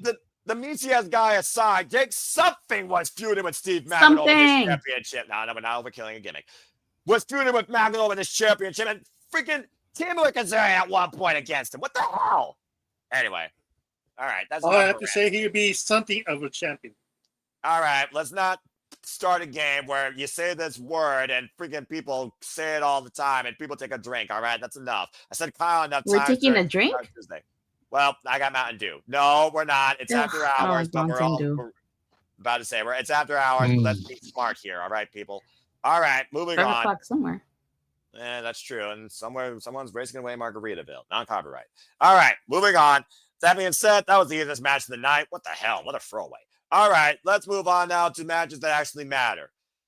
Here we freaking Damn. Matches that actually matter? I think this one does matter, considering how much India Hartwell put Kalani Jordan underneath her wing when India Hartwell was in NXT. As India Hartwell challenges Kalani Jordan. Notice the little NXT logo, by the way. Just saying. Just raises my ire. Kalani Jordan defends the TNA Knockouts World Championship against Indy Hartwell. Indy Hartwell, of course, who earned this opportunity, winning a Knockouts gauntlet, and then, of course, defending her opportunity, beating Jody Fred and Danny Luna in a triple threat match. As we saw during the contract signing, both women have huge respect to each other. And, of course, the task at hand, Kalani Jordan failed to captain the TNA Knockouts NXT talent, basically to beat the NXT up to date. Of course, as we saw, Kalani Jordan was the last one eliminated after Soruka snatched her and Jessie Jane stole the advantage, as she did. This failed influence is getting on my last fucking nerve. As Kalani Jordan is looking back at what Hartwell did for her, she promises to show her she is not the same girl that she once was. We've seen the glow from Kalani Jordan. We've seen the evolution of Indy Hartwell. The heart won't quit. Kalani can't do anything. Both of them are out to prove a point. But more importantly, Kalani Jordan is looking to show that she can be a leader, a trailblazer to elevate the Knockouts World Championship. While Indy Hartwell knows the importance of this match in not only bringing the title home, but winning the TNA Knockouts World Championship for the first time ever, looking to become the Knockout. This is one of those matches that I do think on paper, I would say go either way, but again, I look at the trope of she just freaking won it. But Indy Hartwell right now, she's kind of been, becoming into her own as part of the TNA Knockouts division. And I do think it would be cool for her to get this moment at Bound for Glory, but what does that do to Kalani Jordan in the long haul, considering right now in NXT, she might well be irrelevant. So let's go ahead and get y'all's thoughts towards this. I'm a little bit torn, and I'm going to respect this match, but I don't know if I'm going to enjoy the decision. I'm just going to say that right now. Until that, ladies first, I will start with you. What do you think about the TNA Knockouts World Championship, Kalani Jordan, Indy Hartwell? Well, I think this is going to be a good match, first of all, number one.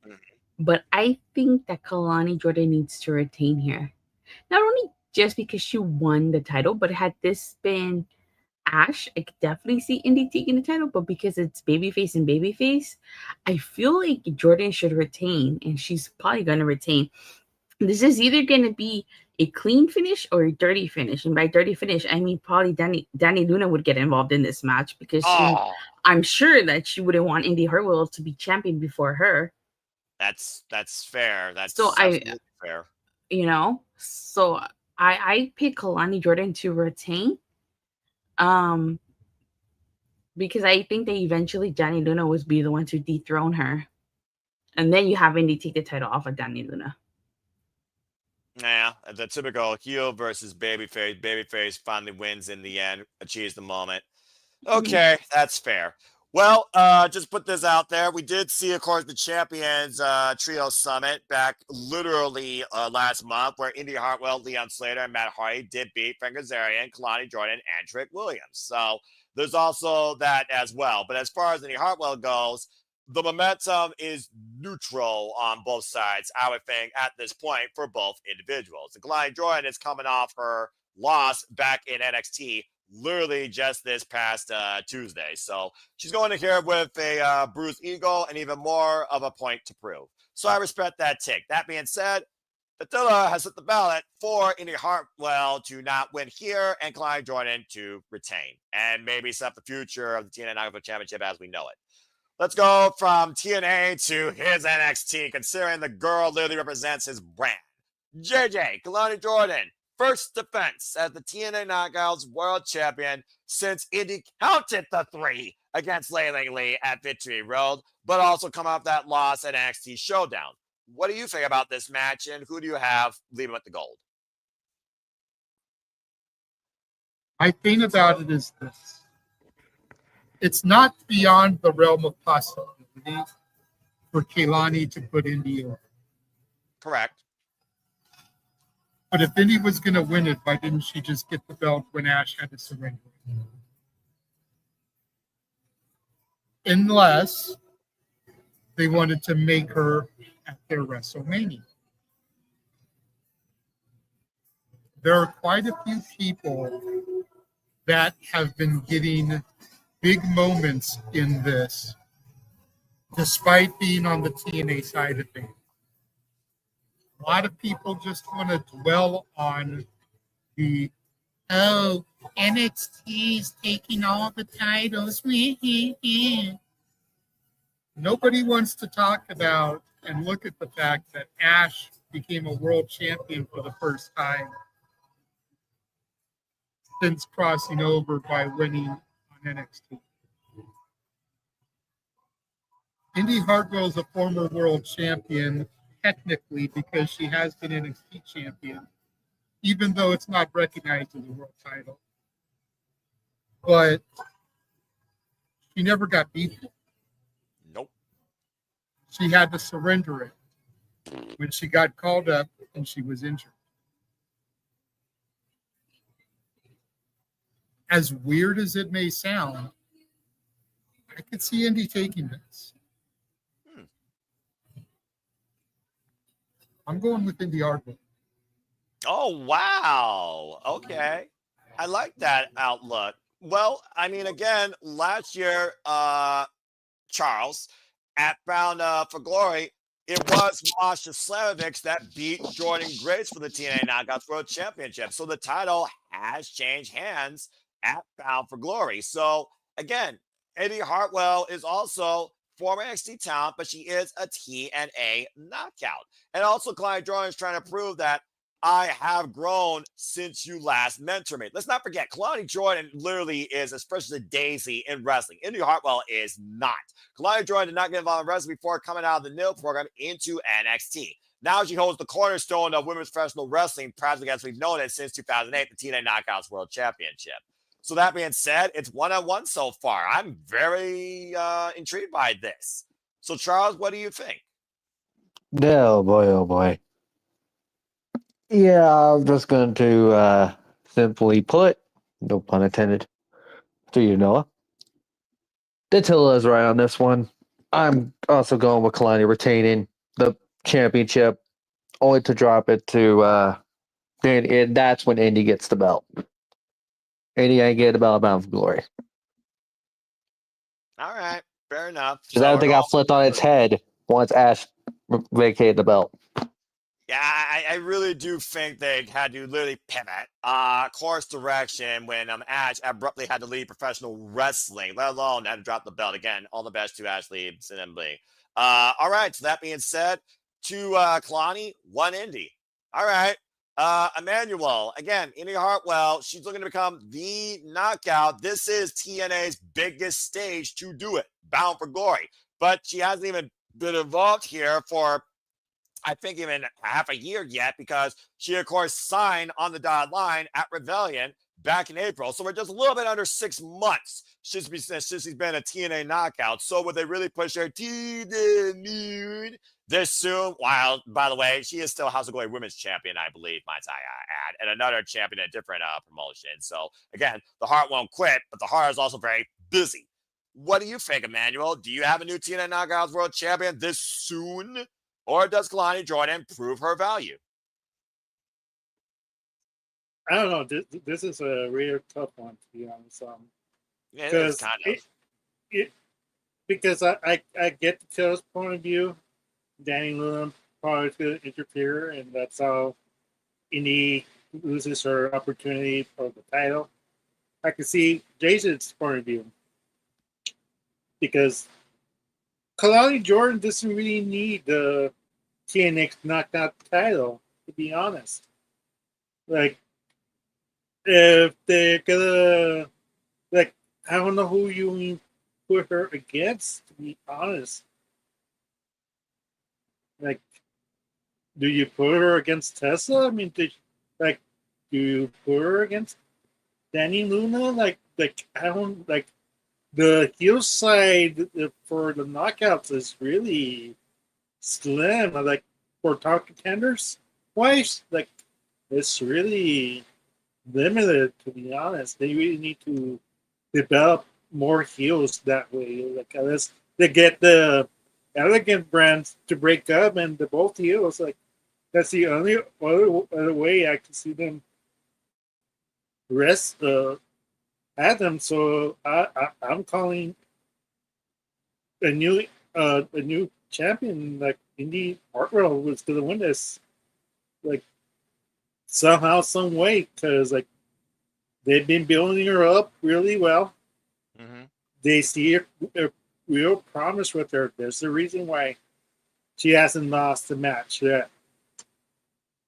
And Kalani, like, can't afford the loss, to be honest. Like, she really can't. And it doesn't really hurt her at all, because I don't know why they put her in the evasion, or whatever you want to call the NXT show programming from last night, why she was the head captain for TNA. That just still doesn't make sense in the long run. She was captain because she's a knockouts champion, just for that reason. So is Trick Williams, but he wasn't captain of the TNA. Storyline wise, it makes sense why Trick Williams wasn't captain of Team Trick and A. That guy don't care about TNA or NXT. He only cares about himself. He's not brand loyal. He was co-captain.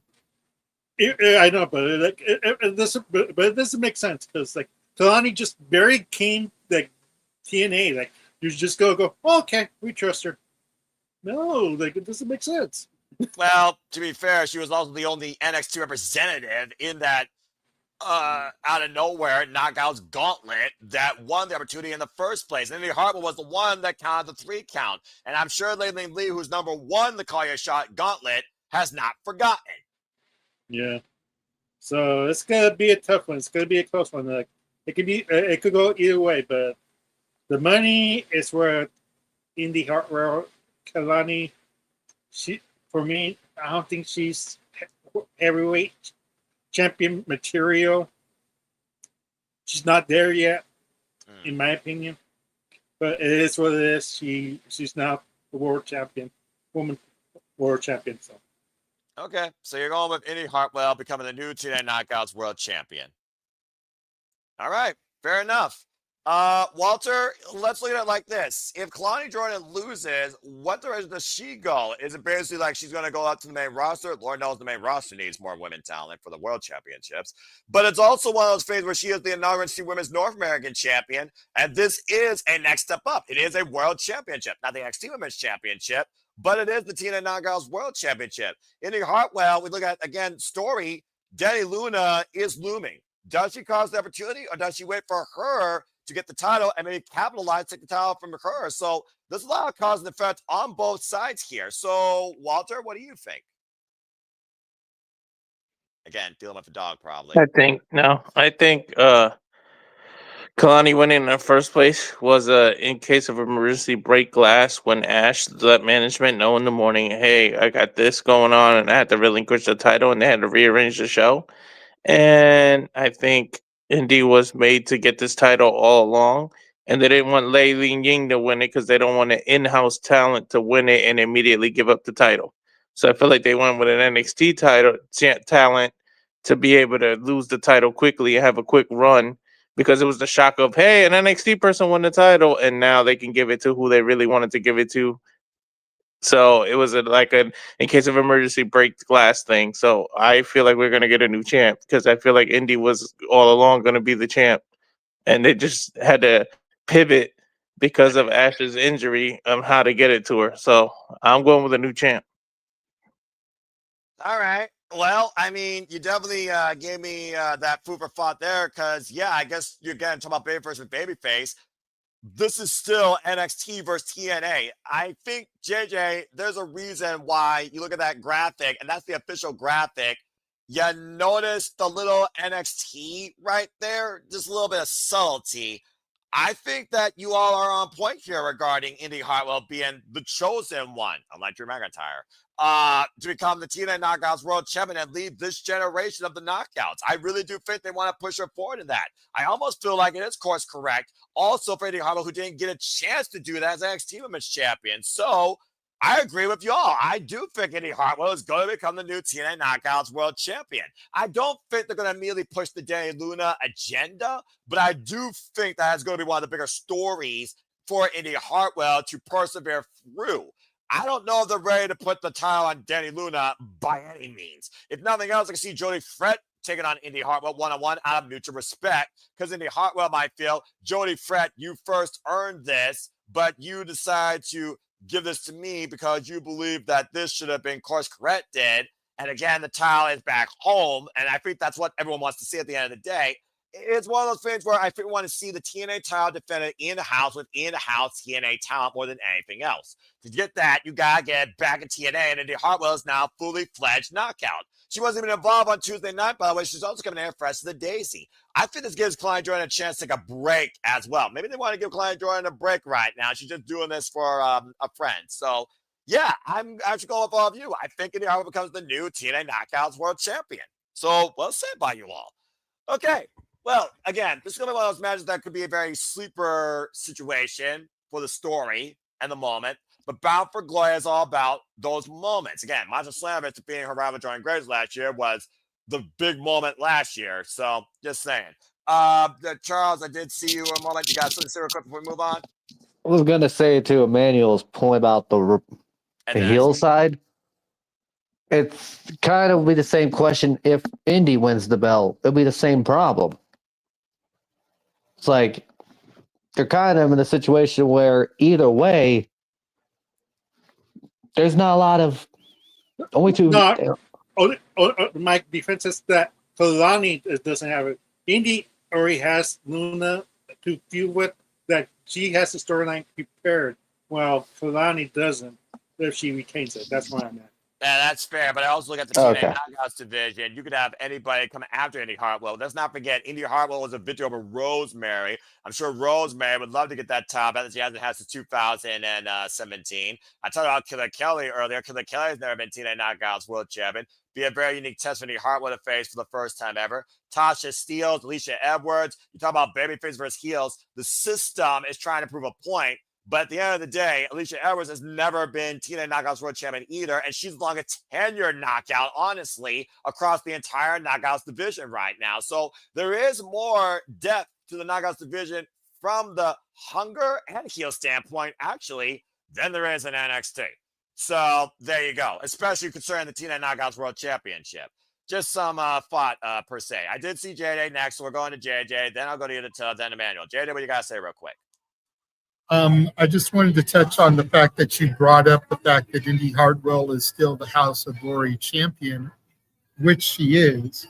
Mm-hmm. She defends her title tomorrow night against former WWE ID talent, Real Deal Zeta Steel. To my knowledge, there's no real feud going on there between the two of them. However, Santana dropped the House of Glory World title a few months ago before he entered this major push that will hopefully lead to him winning the title at Bound for Glory. And we'll get to that match momentarily. Yep. If Indy is going to become Knockouts champion, it'll be interesting to see if they make her drop the House of Glory Women's title.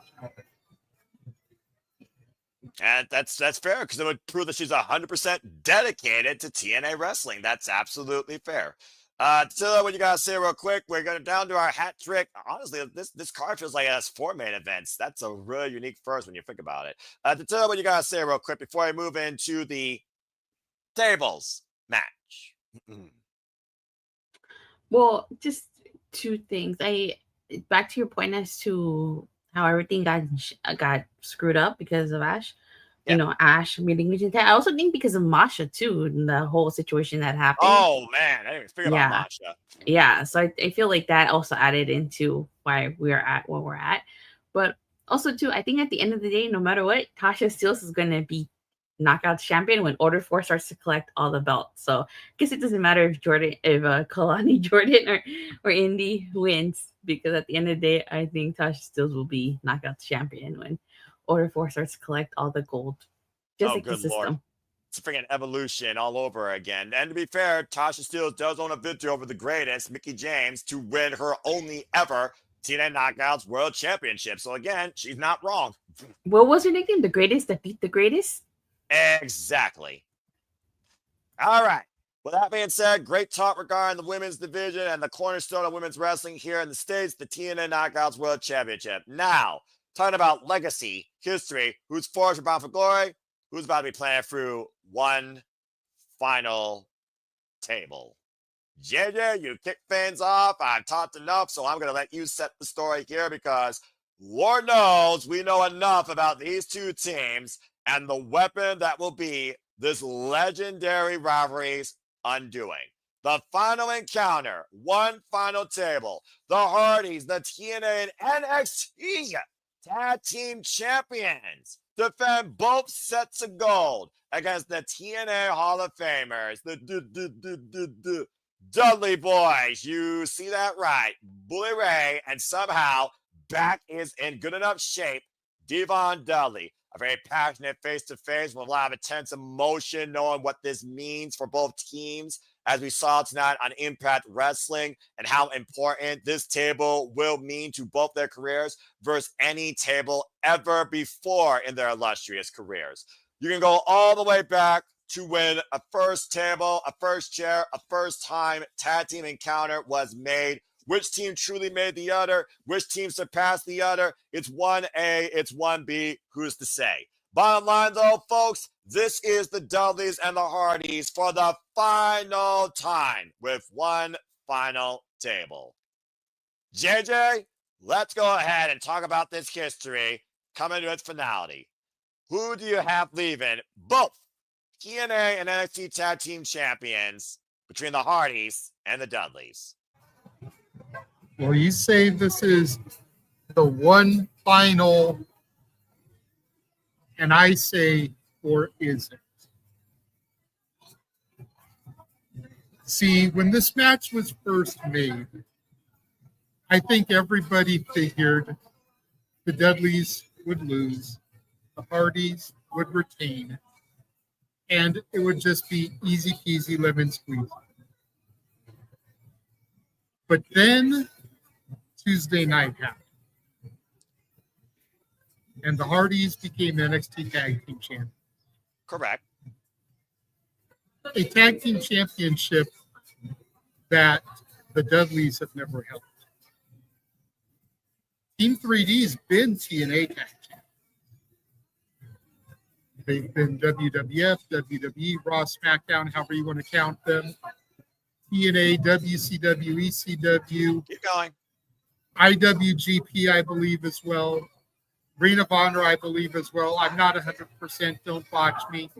But basically, if there's been a tag team championship in a company, the Dudleys have held it. But they've never held the NXT tag. No. Now, going back to what I mentioned a moment ago about Indy Hartwell. The Dudleys, or excuse me, not the Dudleys, that one you can buy. The Hardys are walking into House of Glory tomorrow and challenging the House of Glory Tag Team Champions, the main event for the House of Glory Tag Team Championship. What? The Hardys very easily could be walking into this match with 3 championships.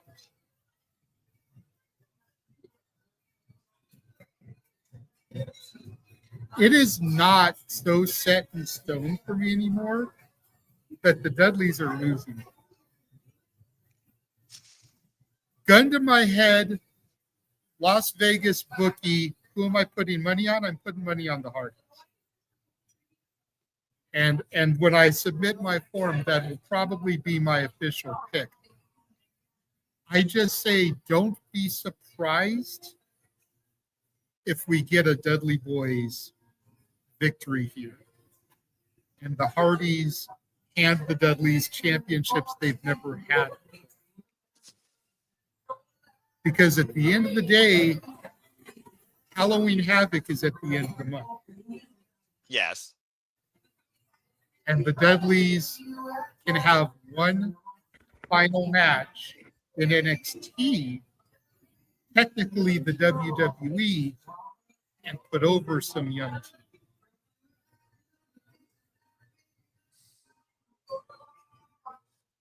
Okay. It would be a hot potato. It would be a transitional championship reign. But the Dudleys would get a couple of week run with a championship they've never held before and put over some young team on the way out. Which, even though I think Devon only wants one more match, I could see Devon doing it. Fair shout out. It's a So fair don't be shout out. surprised, but my money is still on the Hardys to retain. Fair enough. All right. Well, that being said, JJ has closed the book on these two teams that have been at war with each other one way or another since 1999, with the Hardys getting the better of the Dudleys for one final table. Why do I feel like this is not going to be a match with only one table involved? It just feels so like, I don't know, restricted. This is the Hardys and the Dudleys we're talking about. You're fucking kidding me? There is no way it's only going to be one table. No way. No way. That'd be crazy. I can't remember last time my tables match only had one table involved in it. All right. With that being said, he's got the Hardys. So now it's open up to y'all on the floor. I almost wonder, again, with JJ setting up that precipice, does anyone really got a different prediction with that reminder in mind, Walter, of course, hive minds with JJ. So I'll go to him next, real quick here, just to see if he did take anything or if he wants to add anything. Because you talk about Dudleys and Hardys, freaking Rage and Renegade might as well be their own damn tag team without titles when it comes to their booking. So go ahead, Walter, and give your thoughts towards this. But I wouldn't mind the route JJ's talking about. I just don't think Devon's got it in him anymore after that neck fusion. I think he's just doing this as a specialty, and then he's really, really done. Like I don't think he's got 2 matches left in him. You talked about that you doubt there's going to be one table. I doubt table's going to be the only weapon. Regardless, table is match is only a table match in name. It's going to be the LC is going to be involved either, just without the names. There's going to be some ladders and there's going to be some chairs. When there's Hardys and when there's Dudleys, all 3 of those weapons are going to be involved. But I see the Hardy boys retaining. Okay, fair enough. Well, ironically enough, Charles, January 2000 was the first time we saw a tables type match involve these 2 teams, strictly just these 2. It was a tables elimination type match. So again, that's how far Wood has basically been connected with the Dudleys and the Hardys in the same sentence. So Charles, what do you think? One, yeah, I agree with Walter's point. And besides, Devon has said if he were to come out of retirement, it would only be against the Hardys because he trusts them with him more than anybody. Keyword trust. So there you go. Despite the fact he did say, yeah, you're so good about waiting for the crazy shit. Which, to be fair, I do expect you have to jump off something high during this match. And it'd probably be either a ladder or, if it's crazy, depends on the build in the arena. They might recreate their finish they did in the tables match back in Rumble 2000. Holy freaking.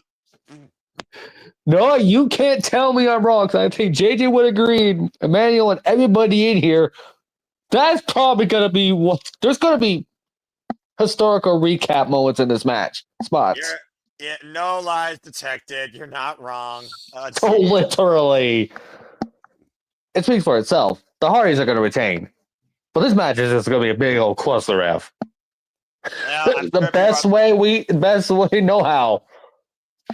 Yeah, I'm pretty sure people are looking towards a beautiful disaster involving 4 men broken through tables and chairs and ladders. Oh my! Hey, to be fair, the Hardys were broken before. Yeah, just saying. Just saying.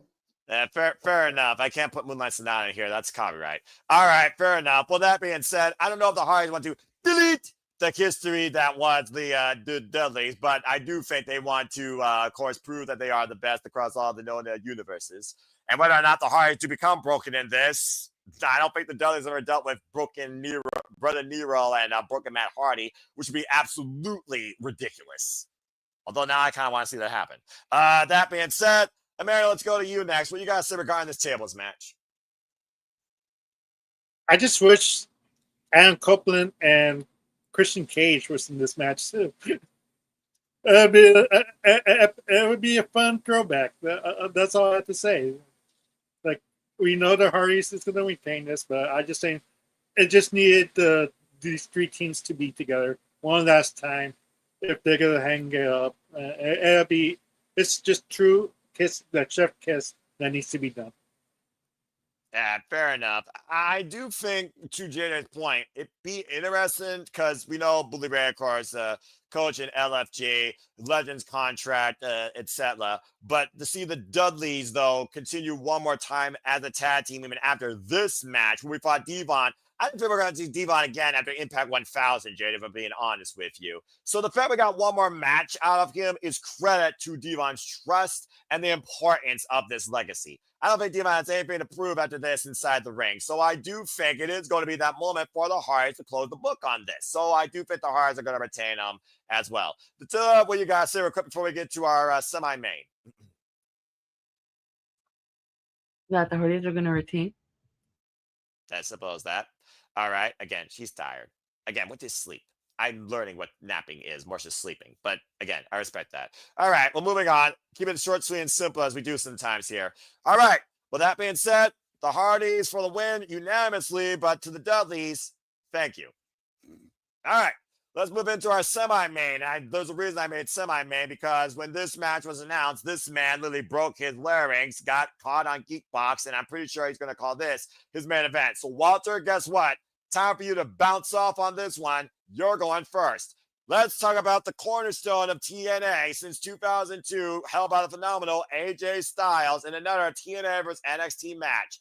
It is Bouncy Javon Evans, the young OG, versus the youngest in charge, Leon Slater, for the X Division Championship. All I gotta say is let's fucking go. How high are these two gonna bounce off each other in the ropes? I cannot wait for this shit. Top this shit. This is my match of the night, bar none. Let's keep in mind here, folks, in NXT Showdown, Leon Slater pinned his challenger and eliminated him. And that's all I'm gonna tell you besides that. Walter, it's on you. You're in the TNA Division Championship. Do you have a new champion who bounces towards success with the cornerstone of the division, About No Limits? This is going to steal match of the night, 100% for sure. And I'm going to be interested to see where they place this match. I've been hounded for this match since the crossover. I got super excited. And usually, when someone gets over on a go home, then it's telling of what's going to happen. But because that was NXT, it really was its whole separate entity. It was all about brand pride in a Survivor Series type match. So yep, I'm thinking that we're going to get a retention. I don't need any more NXT stars having the damn TNA titles, please. So I think Leon Evans, he's Leon Evans. I just combined their names. Holy shit. Leon Slater is going to beat Javon Evans and retain. He's going to bounce him right back to NXT and get him out of TNA. But I'm honestly, it's going to be hard to keep up with this match. Good luck on you. I hope you rest your voice. I hope you drink a lot of water, because you ain't going to be able to shut up, because it's going to be one move after another. They're going to be high flying. There's going to be no breaks in this match. Blink and you'll miss it type match, and I can't wait. Legitimately, I'm scared of what person jumps off the thing the highest. You just freaking fusion them like freaking Goku and Vegeta from Dragon Ball Z. That was ridiculous. All right. That being said, he's got Leon Slater retaining. Okay. Well, let's see how you all rebound off that. Because we're at the tail end of the night here, and I know we've been going into virtually overtime and the longest predicting ever. God bless you all. Does anyone actually have a disagreement towards that prediction, or an actual added thought to add to this? We have Leon Slater retaining. Charles, I saw your hand. What you gotta say real quick? One, because Walt has said that name, now I kind of want Leon Slater and Javon to be a tag team. Just because of the matches alone they could have. What sort of tag team is combined by their names? Bouncy OG. That too. That actually will work. Continue. Just because I just want to see the matches with that. But literally, I still agree with Leon's retaining. Did you really just ask what tag teams are made by combining their names? Well, in this facet, have you ever heard of Jericho? Miz. Okay. What else? Miz and Morrison. Okay. True. So Miz is the only one that's done that. Got it. Thank you, JJ. All right. It's pretty easy to combine a 3-letter name. Okay. So it would be surprising. Just saying. You know, Javon Slater for the win here. Fuck me. Yeah, you know, this is one of those matches that speaks for itself, considering the match is going to have no limits on how high these two are going to bounce off each other and freaking try and knock each other's heads off and stun Dom Millionaire Slingshot Takeover Tornado craziness that I just called. And who knows what TNA throwbacks Leon Slater and Javon Evans might use towards each other. And for the record, Leon Slater does have tag team history. He's half of the team called Boisterous Behavior with the man like Therese. That's correct. Yep. And let's not forget also talk about House of Glory. Amazing Red. Leon Slater defending the X Division Championship against Amazing Red. Just saying. That's today, by the way, folks. Tomorrow for us West Coasters, but yes. Yeah, well, again, East Coast, West Coast. It's weird that I'm on Let's the just West call side. it Friday for technicality's sake. Yeah, good enough. Emmanuel, what you guys say? By the way, I also do agree. Leon Slater's retaining because this guy's fucking amazing. He's going to hold this for a long damn time. You don't get endorsed by the inaugural champ phenomenal AJ Styles and lose this title in less than freaking 2 months. Go ahead, man. What you got to say? No, about to say to Charles, I thought you were going to put in manual card saying some shenanigans, some wild prediction that I usually do. Don't worry, Emmanuel. It may happen. And about to say, we still have our main event, and I'm pretty sure there's going to be a lot more to talk about with that. Attila will start that off, but that's all I got to say towards that. But speaking of which, it's unanimous so far. Leon Slater, I'm just wondering, what's the first moment that's going to make me jump out of my chair and go, Don West, you got to be freaking joking. Because I'm pretty sure I'm going to be saying that at least 3 times during this match alone. Again, Myron Reed, damn, they take Leon Slater to the limit at Victory Road. That was fucking incredible. And that was the main event, by the way. Tatilla, close this one out. What do you got to say regarding this X Division Championship match? We're going to be bouncing all over the place. But Leon Slater's retaining. He didn't beat Moose and didn't get acknowledged by AJ Styles to lose the X Division title so quickly. He didn't make history as the youngest X Division champion of all time to drop the title that quickly. So I'm going with Leon Slater to retain. So there you go. Simple as that. Now it's just a matter of, again, how much these two bounce, rebound, and how much do we jump out of our seats for what these two are going to do. This might be the most insane X Division Championship match ever in X Division history. That's the high potential I put these two one-on-one. More insane than the triple threat match between Daniels, Styles, and Joe? It very much could, JJ, because the way I look at it is this. Both these two are so damn incredibly young, agile, high flyers. A division about no limits truly shows that you have no regard for your own well-being. There's no risk too great you're not willing to take. And right now, Javon and Leon have been literally surprising the entire world with what they're capable of, and they weren't stock names before. Christopher Daniels, AJ Styles, Samoa Joe had some cred before this. These two, this could be the match of their careers that they'll never top, honestly. I wanted to see them together in an Ultimate X match. Oh, dear God. Leon Slater already jumped off the structure. I don't want to see Javon Evans and Leon Slater on the top of the structure do something crazy, Walter. I'm just saying. I do. Stop it. You're trying to kill these two. You're going to bring Elevation X back after this point. Stop it. You're going way too far. All right.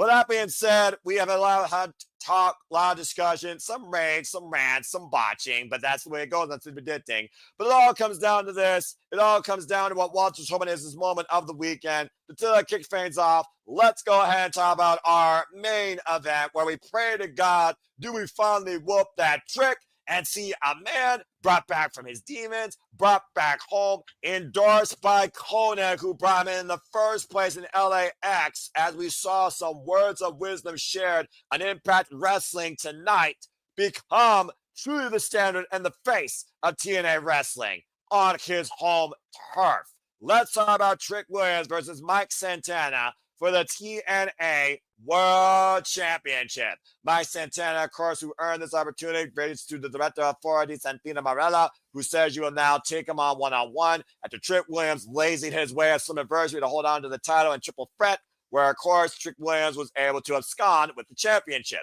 Has been holding the TNA World Championship hostage since stealing it from Joe Hendry at Battleground and making a mockery of it at the expense of TNA Wrestling.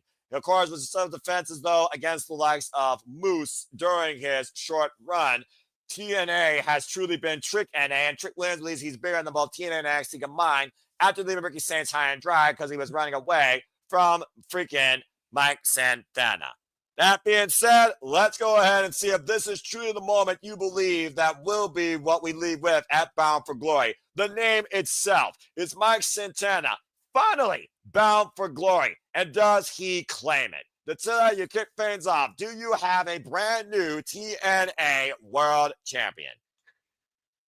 Before I enter, I just want to say, like, I think that Trick Williams has done a phenomenal job being Trick TNA World Champion. I think that he certainly needed this character change, especially after the split with Mello.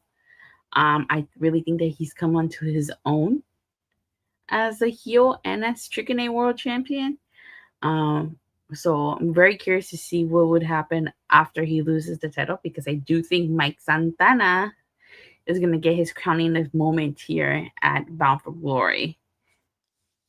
All right, fair enough. Well, it's one of those things where, again, you have an obnoxious asshole that literally holds the company hostage, make a mockery of holding the title upside down that pisses me off and freaking makes Tom Hannigan have a conniption fit. Yeah, it proves its value when you have the ultimate babyface that literally shot the first bullet on sight in NXT. That being said, Attila has said Mike Santana fulfills his path at Bound for Glory. And I know that she's getting ready to power it down. So again, folks, follow Reigns of Wrestling, Attila. I'll see you later. Take care. Thank you for tuning in, my friend. Catch you later, alligators. After a while, crocodile. Walter, you freaking called for this to be Mike Santana's big moment. Now it's finally one-on-one. So do you still believe in that? Go ahead. You're next. Of course, I think he didn't get the moment in New York, so he's going to get it here. I think we're going to spin the block, get a $180, and I think he is going to whoop that Trick. I think Santana finally gets his moment. He gets his crowning achievement, and Trick, I don't know what the next step for him is, but it damn sure ain't going to be in TNA. Get your ass back to the back of the line in NXT or main roster, whatever the hell you're going to do. But, I mean, me and JJ talk about it. I still don't feel like he's ready for the main roster. He needs to work on a few more things.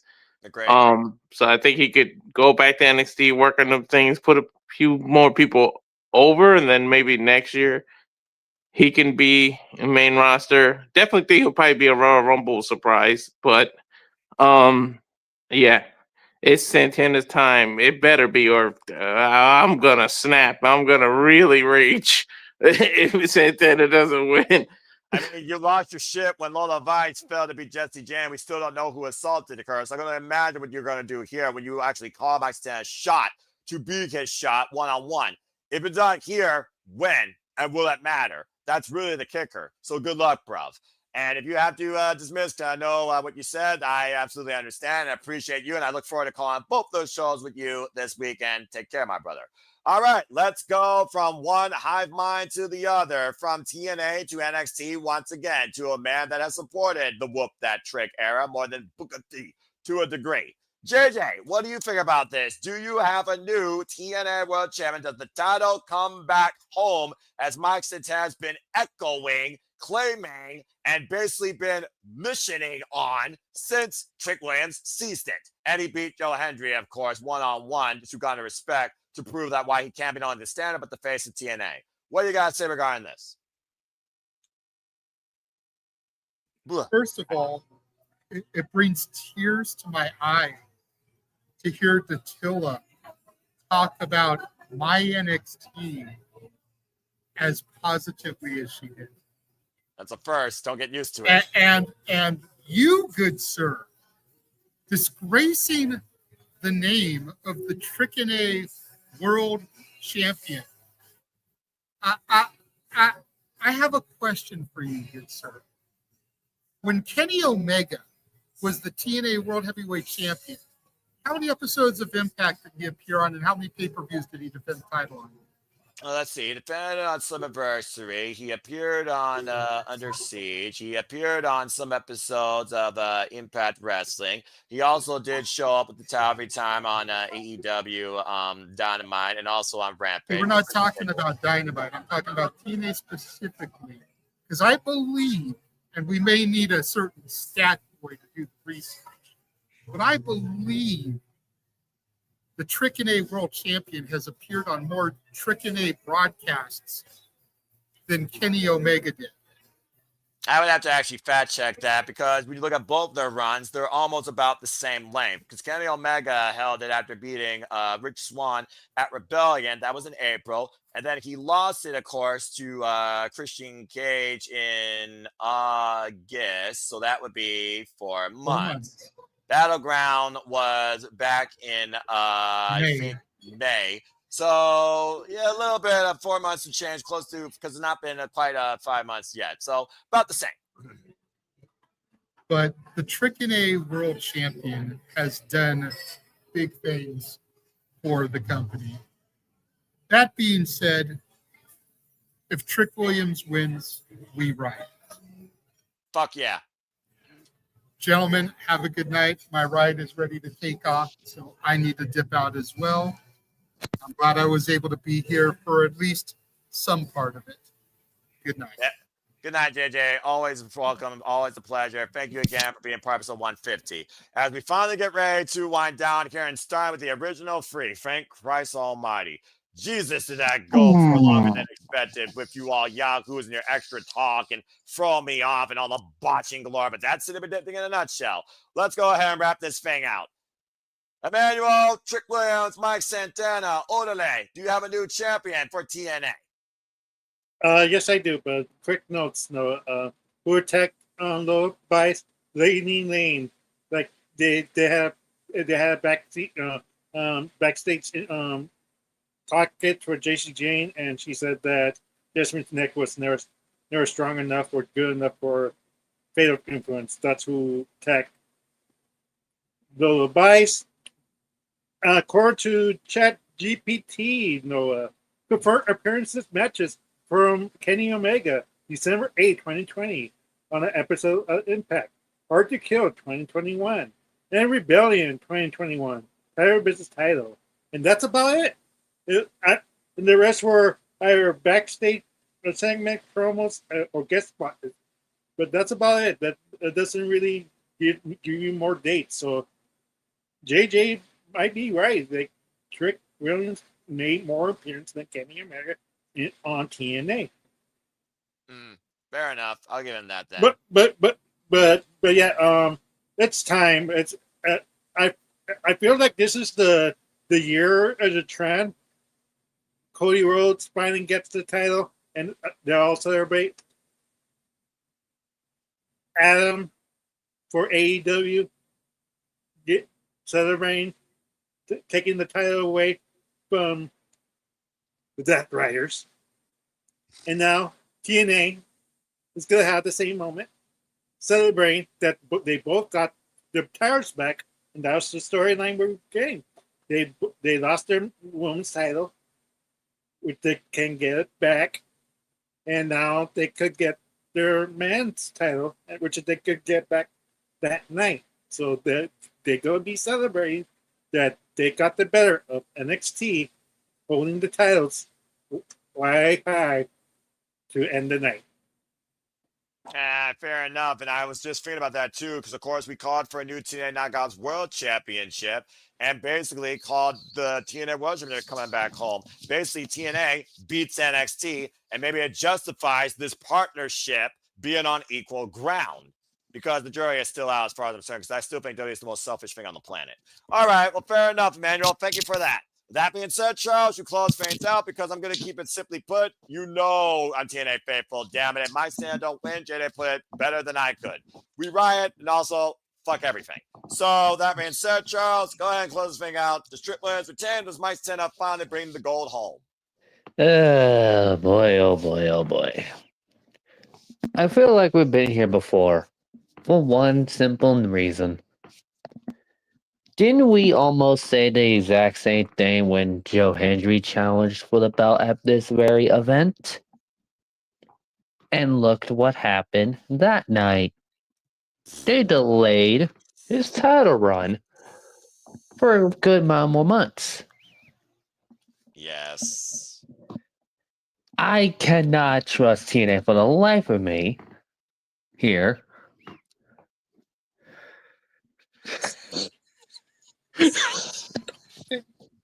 Look how Manuel is just shaking his head. For once, Emmanuel says that don't do it. I really see this pattern. I do. Because literally, Joe Hendry failed to get the belt at Slammiversary. Mike Santana failed to get the belt, funny enough, at the same event. God, the only difference is right now WWE is probably controlling more of the booking than originally last year at Bound for Glory. When it was Dude, it's still TNA. We're still dumb enough not to give Joe Hendry the belt at Bound for Glory. To be fair, they did give it to him at Genesis, though, and you almost sound like the Genesis next year might be the full-fledged NXT crossover acquisition. It sounds like. You think Mike Santana doesn't get until January? I would not be surprised if it was a TNA decision and a WWE decision. Oh, Jesus. I want to be wrong, but with the pattern here, I just can't. I can't unsee it. Well, I trust that. I hope for once in my life. I want to be wrong. I want to, but yeah, the pattern, the damn pattern, it's just right there. Patterns and TNA doesn't give the something that's over at Bound for Glory. Bound for Glory is sometimes not the crowning moment. The event in January is more crowning moment than Bound for Glory itself. I mean, you're not wrong. Again, it took till Genesis, but I really do hope that Bound for Glory is a new, brighter beginning for TNA wrestling, reminding me what you've been the alternative and not becoming a WWE similarity. So, I agree. That being said, Charles, good luck to you. I pray you're wrong. And I want to be wrong. It's fair. I respect your convictions because sometimes when you've been it's just there. When you've been conditioned to expect the same thing over and over and over again, it's hard to bet against it. But Arlene closing out saying, Mike Stan should win just because I want to be different. Do you have an Amazon? Of course, you had to be different. And she's not even at least I was crazy enough to go almost pull an Emmanuel card, but my reason is a lot different because of the pattern I kept seeing with the Joe Hendry thing. By the way, speaking of NXT, Arlene is no longer the leader. Brandon R. is followed by Ashley and Christopher Rotz. Arlene is in third place. So, by the way, Arlene, you got to catch up now. You have finally been taken off your pedestal. That being said, all right, but I respect that, Charles. That being said, the only one for the trick to be tricked and not going to treat is Charles Schultz. Hopefully we get the treat, though. Might Sam become a new champion, or hopefully we get I want that. Ring. You know what? God. If Mike Santana loses, let's just go ahead and just throw the beer bottles at the freaking ring here and just prove our point that WWE's trying to take over TNA and they don't give a shit about it. At that point, it more be just not WWE. That'd be more TNA creative being that dumb. It's like you could capitalize. You pulled the same mistake with Joe Hendry all over again. I mean, about to say, when was the last time creative was not dumb? I'm just saying. All right, well, that being said, that concludes everything, believe it or not, for TNA Bound for Glory. So, in conclusion, folks, what do you think happens? Who shows the call shot gauntlet? Who you think calls their shot? Do they call their shot the same night? Who you have leaving with one final table through their back, leaving with all the gold? Do you see both the TNA World and the TNA Knockouts World Championships coming home? Who bounces towards the future and live forever as the X Division champion? And does Gia Miller actually fuck up Tessa Blanchard? That and so much more here at Bound for Glory. We'd love to know your thoughts in the comments down below or in the chat as we conclude. As again, this has been both for Bound for Glory and WWE Crown Jewel. Both shows will be covered this weekend. The forums will be available across my social media platforms. In the comment section down below, some before Friday. Crown Jewel is due officially 7 a.m. That is a.m. Eastern Standard Time, Saturday morning. Bound for Glory is due 6 p.m. Eastern Standard Time on Sunday. And we will be covering both of these shows. I have no idea if I'm covering Crown Jewel live. We'll make that official some point tomorrow. I'll have a note in my community tab. But that is it for everything here for TNA Bound for Glory. And that is truly it now in the longest edition in this milestone here that has become for 150 episodes. Cheers to all of you making it possible. Simply Predicting. Thank you all so much for tuning in and continued support. Hope to see you again along the ride for the next 150 times. Cheers to you all. Let's enjoy life and enjoy wrestling. Let's go ahead and get the fuck out here and do our plugs. First and foremost, Emmanuel, thank you once again. Good luck in both leagues. You are a participant in both leagues. I see you have something to share, so go ahead and tell other people can find you and go ahead and promote your stuff too. Yeah, you can follow my new channel, Interactive Games and Movies. I'll be trying to download more games and review movies, see movies, and tell you what you think about it. Like, if you want to subscribe, go ahead. That would be much appreciated. It's something to do while I'm at home, not doing anything. Better than not doing anything, do something. So I gotta do that from now on. Now you could do the regular one if you want. Yeah, absolutely. And again, it's always good to do something with your time versus just sleeping. So thank you for that. Something! And there's the original plug. Yeah, the original plug says follow me at Emmanuel Dominguez at Facebook, EDM7324 at Instagram. You can follow my nerdy but nursing saving lives right now, Arlene Dominguez at Facebook, ADM7224 at X, and Arlene Dominguez on Instagram.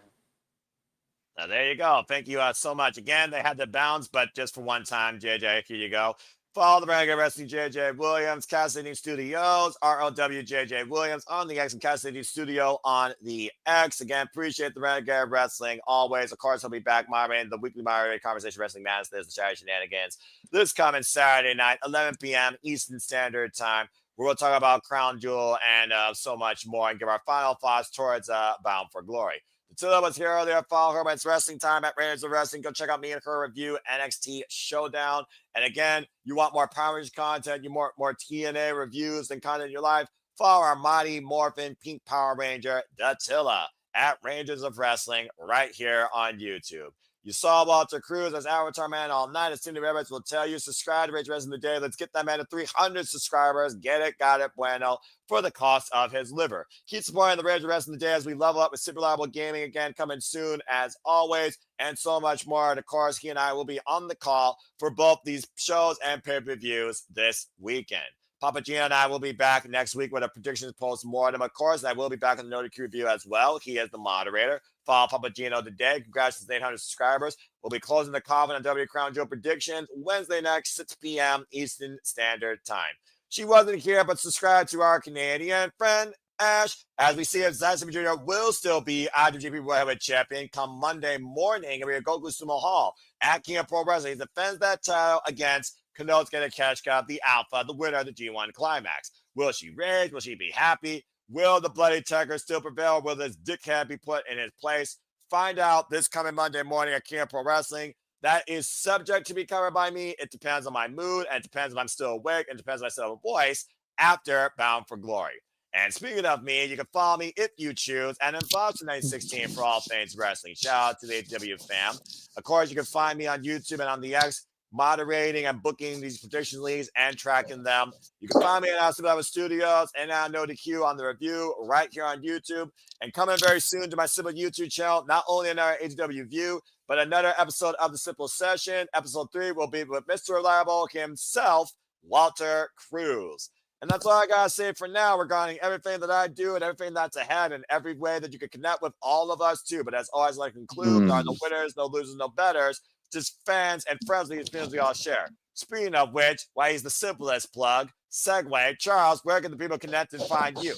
I was gonna say, and also you forgot about a founding father too. To be fair on that one, I haven't, because I always save him for last. Because of course, he has far more than a plug. He has a channel relaunching. But please go ahead and plug your stuff. Of course, you can also find me on Twitter as well under Brainwork. To talk Randall. Randall, and you can probably find me pop on there for the gaming sessions, or once in a while, if it's an MLW show, I might pop along there to commentary. There you and go. Also, the best thing to know, believe in Chase U. No. Always believe.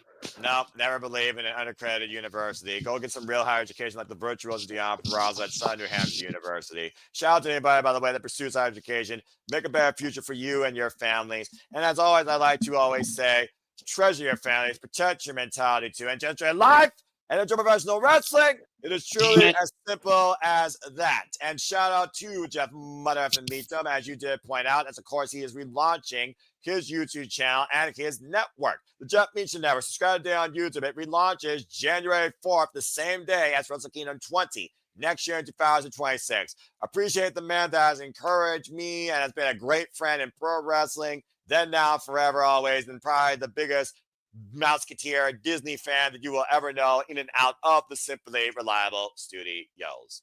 With that being said, that's all I gotta say for now as we bid you all fine to do. So thank you once again for tuning into another edition, the longest edition I think to date. Nice job, everybody, on episode 150 of Simply Predicting, as you all make it possible always. And it's truly about wrestling and all of you, and I thank you. So please like, subscribe, comment, tell a friend, hit the bells, videos live on demand on the Simply YouTube channel and the channel of the Simply Reliable Studios, and hit the subscribe button. I assure you, the predictions, the creativity, the content, the discussions, the madness, it's not letting up anytime soon. But I think that's all I gotta say for now. As of course, on the West Coast, it's not quite Friday. You will be there soon enough. But here on the East Coast, it is Friday. So with this Friday, just take it easy. Enjoy Australia SmackDown time if you choose. Enjoy it when you can. Keep up with NoDQ on live recaps and results regarding SmackDown and so much more, including everything this weekend. And again, stick to predictions forums. They'll be out literally some point in the morning in the comment section down below, on my community tab, or on my X account as well. Again, Crown Jewel will be due 7 a.m. Eastern Standard Time, Saturday morning. That is Saturday, October the 11th. And of course, TNA Bound for Glory will be due 6 p.m. Eastern Standard Time on Sunday evening. That is Sunday, October the 12th, my little brother's 28th birthday. So please stay tuned. If you're part of both leagues, don't miss your opportunity for these points because we are at the tail end of both predictions leagues. After Crown Jewel, there's only one event left, Survivor Series. And after Bound for Glory, there are only two events left, Turning Point and Fire Resolution, as we'll see who take the leads for 2025 in WWE and TNA. So again, thank you all for tuning in. Keep up the great work. Keep up predictions. Keep up enjoying life and enjoying wrestling. But until next time, whether you watch both or one or the other, Crown Jewel and Bound for Glory, we'll see you on the other side. So for Walter Cruz, for Datilla, for JJ, for all of you, for Mayo Dominguez, for Arlene Dominguez, for Charles Schultz, and all of you in the chat that continue to support and make this possible with your voice and with your following, with your engagement. I thank you all once again. Happy 150, folks. We did it. Here's to another 150. May wrestling never stop, and we never stop simply predicting. Make a positive impact in life, and have a good night, and enjoy the weekend for WWE Crown Jewel and TNA. Bound for Glory. Have a good night, folks, and we'll see you next time here at the Simply Reliable Studios for another rousing edition of Simply Predicting Anything But. Thank you all once again. Good God almighty, I'm bloody insane for freaking doing this as long as I've had 7 years. Far too long. I didn't think I'd be doing this for even to begin with. But I guess the rest is history. Ugh. Well, it was episode 150. Of course, it goes over time. About to say, yeah, literally 150. I don't know how the hell I've done this for us. When we get to 200, that'll be more longer. Look, if this thing ever hits 4 hours, I quit YouTube because you all take this way too seriously, way too far out portion. No, you enjoy it. Shut up. Enjoy it. No. The only thing that's worth enjoying 4 hours is an AEW pay-per-view. And we'll be talking about that next week, Thursday night, for Wrestle Dream, all right? And as always, why the fuck not? Let's go ahead and say the one last trope. Fuck Chase U, but as always, believe in Joe Hendry. Say his name and he appears. I believe in Joe Hendry.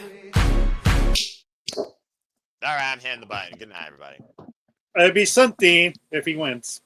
Something! Damn it!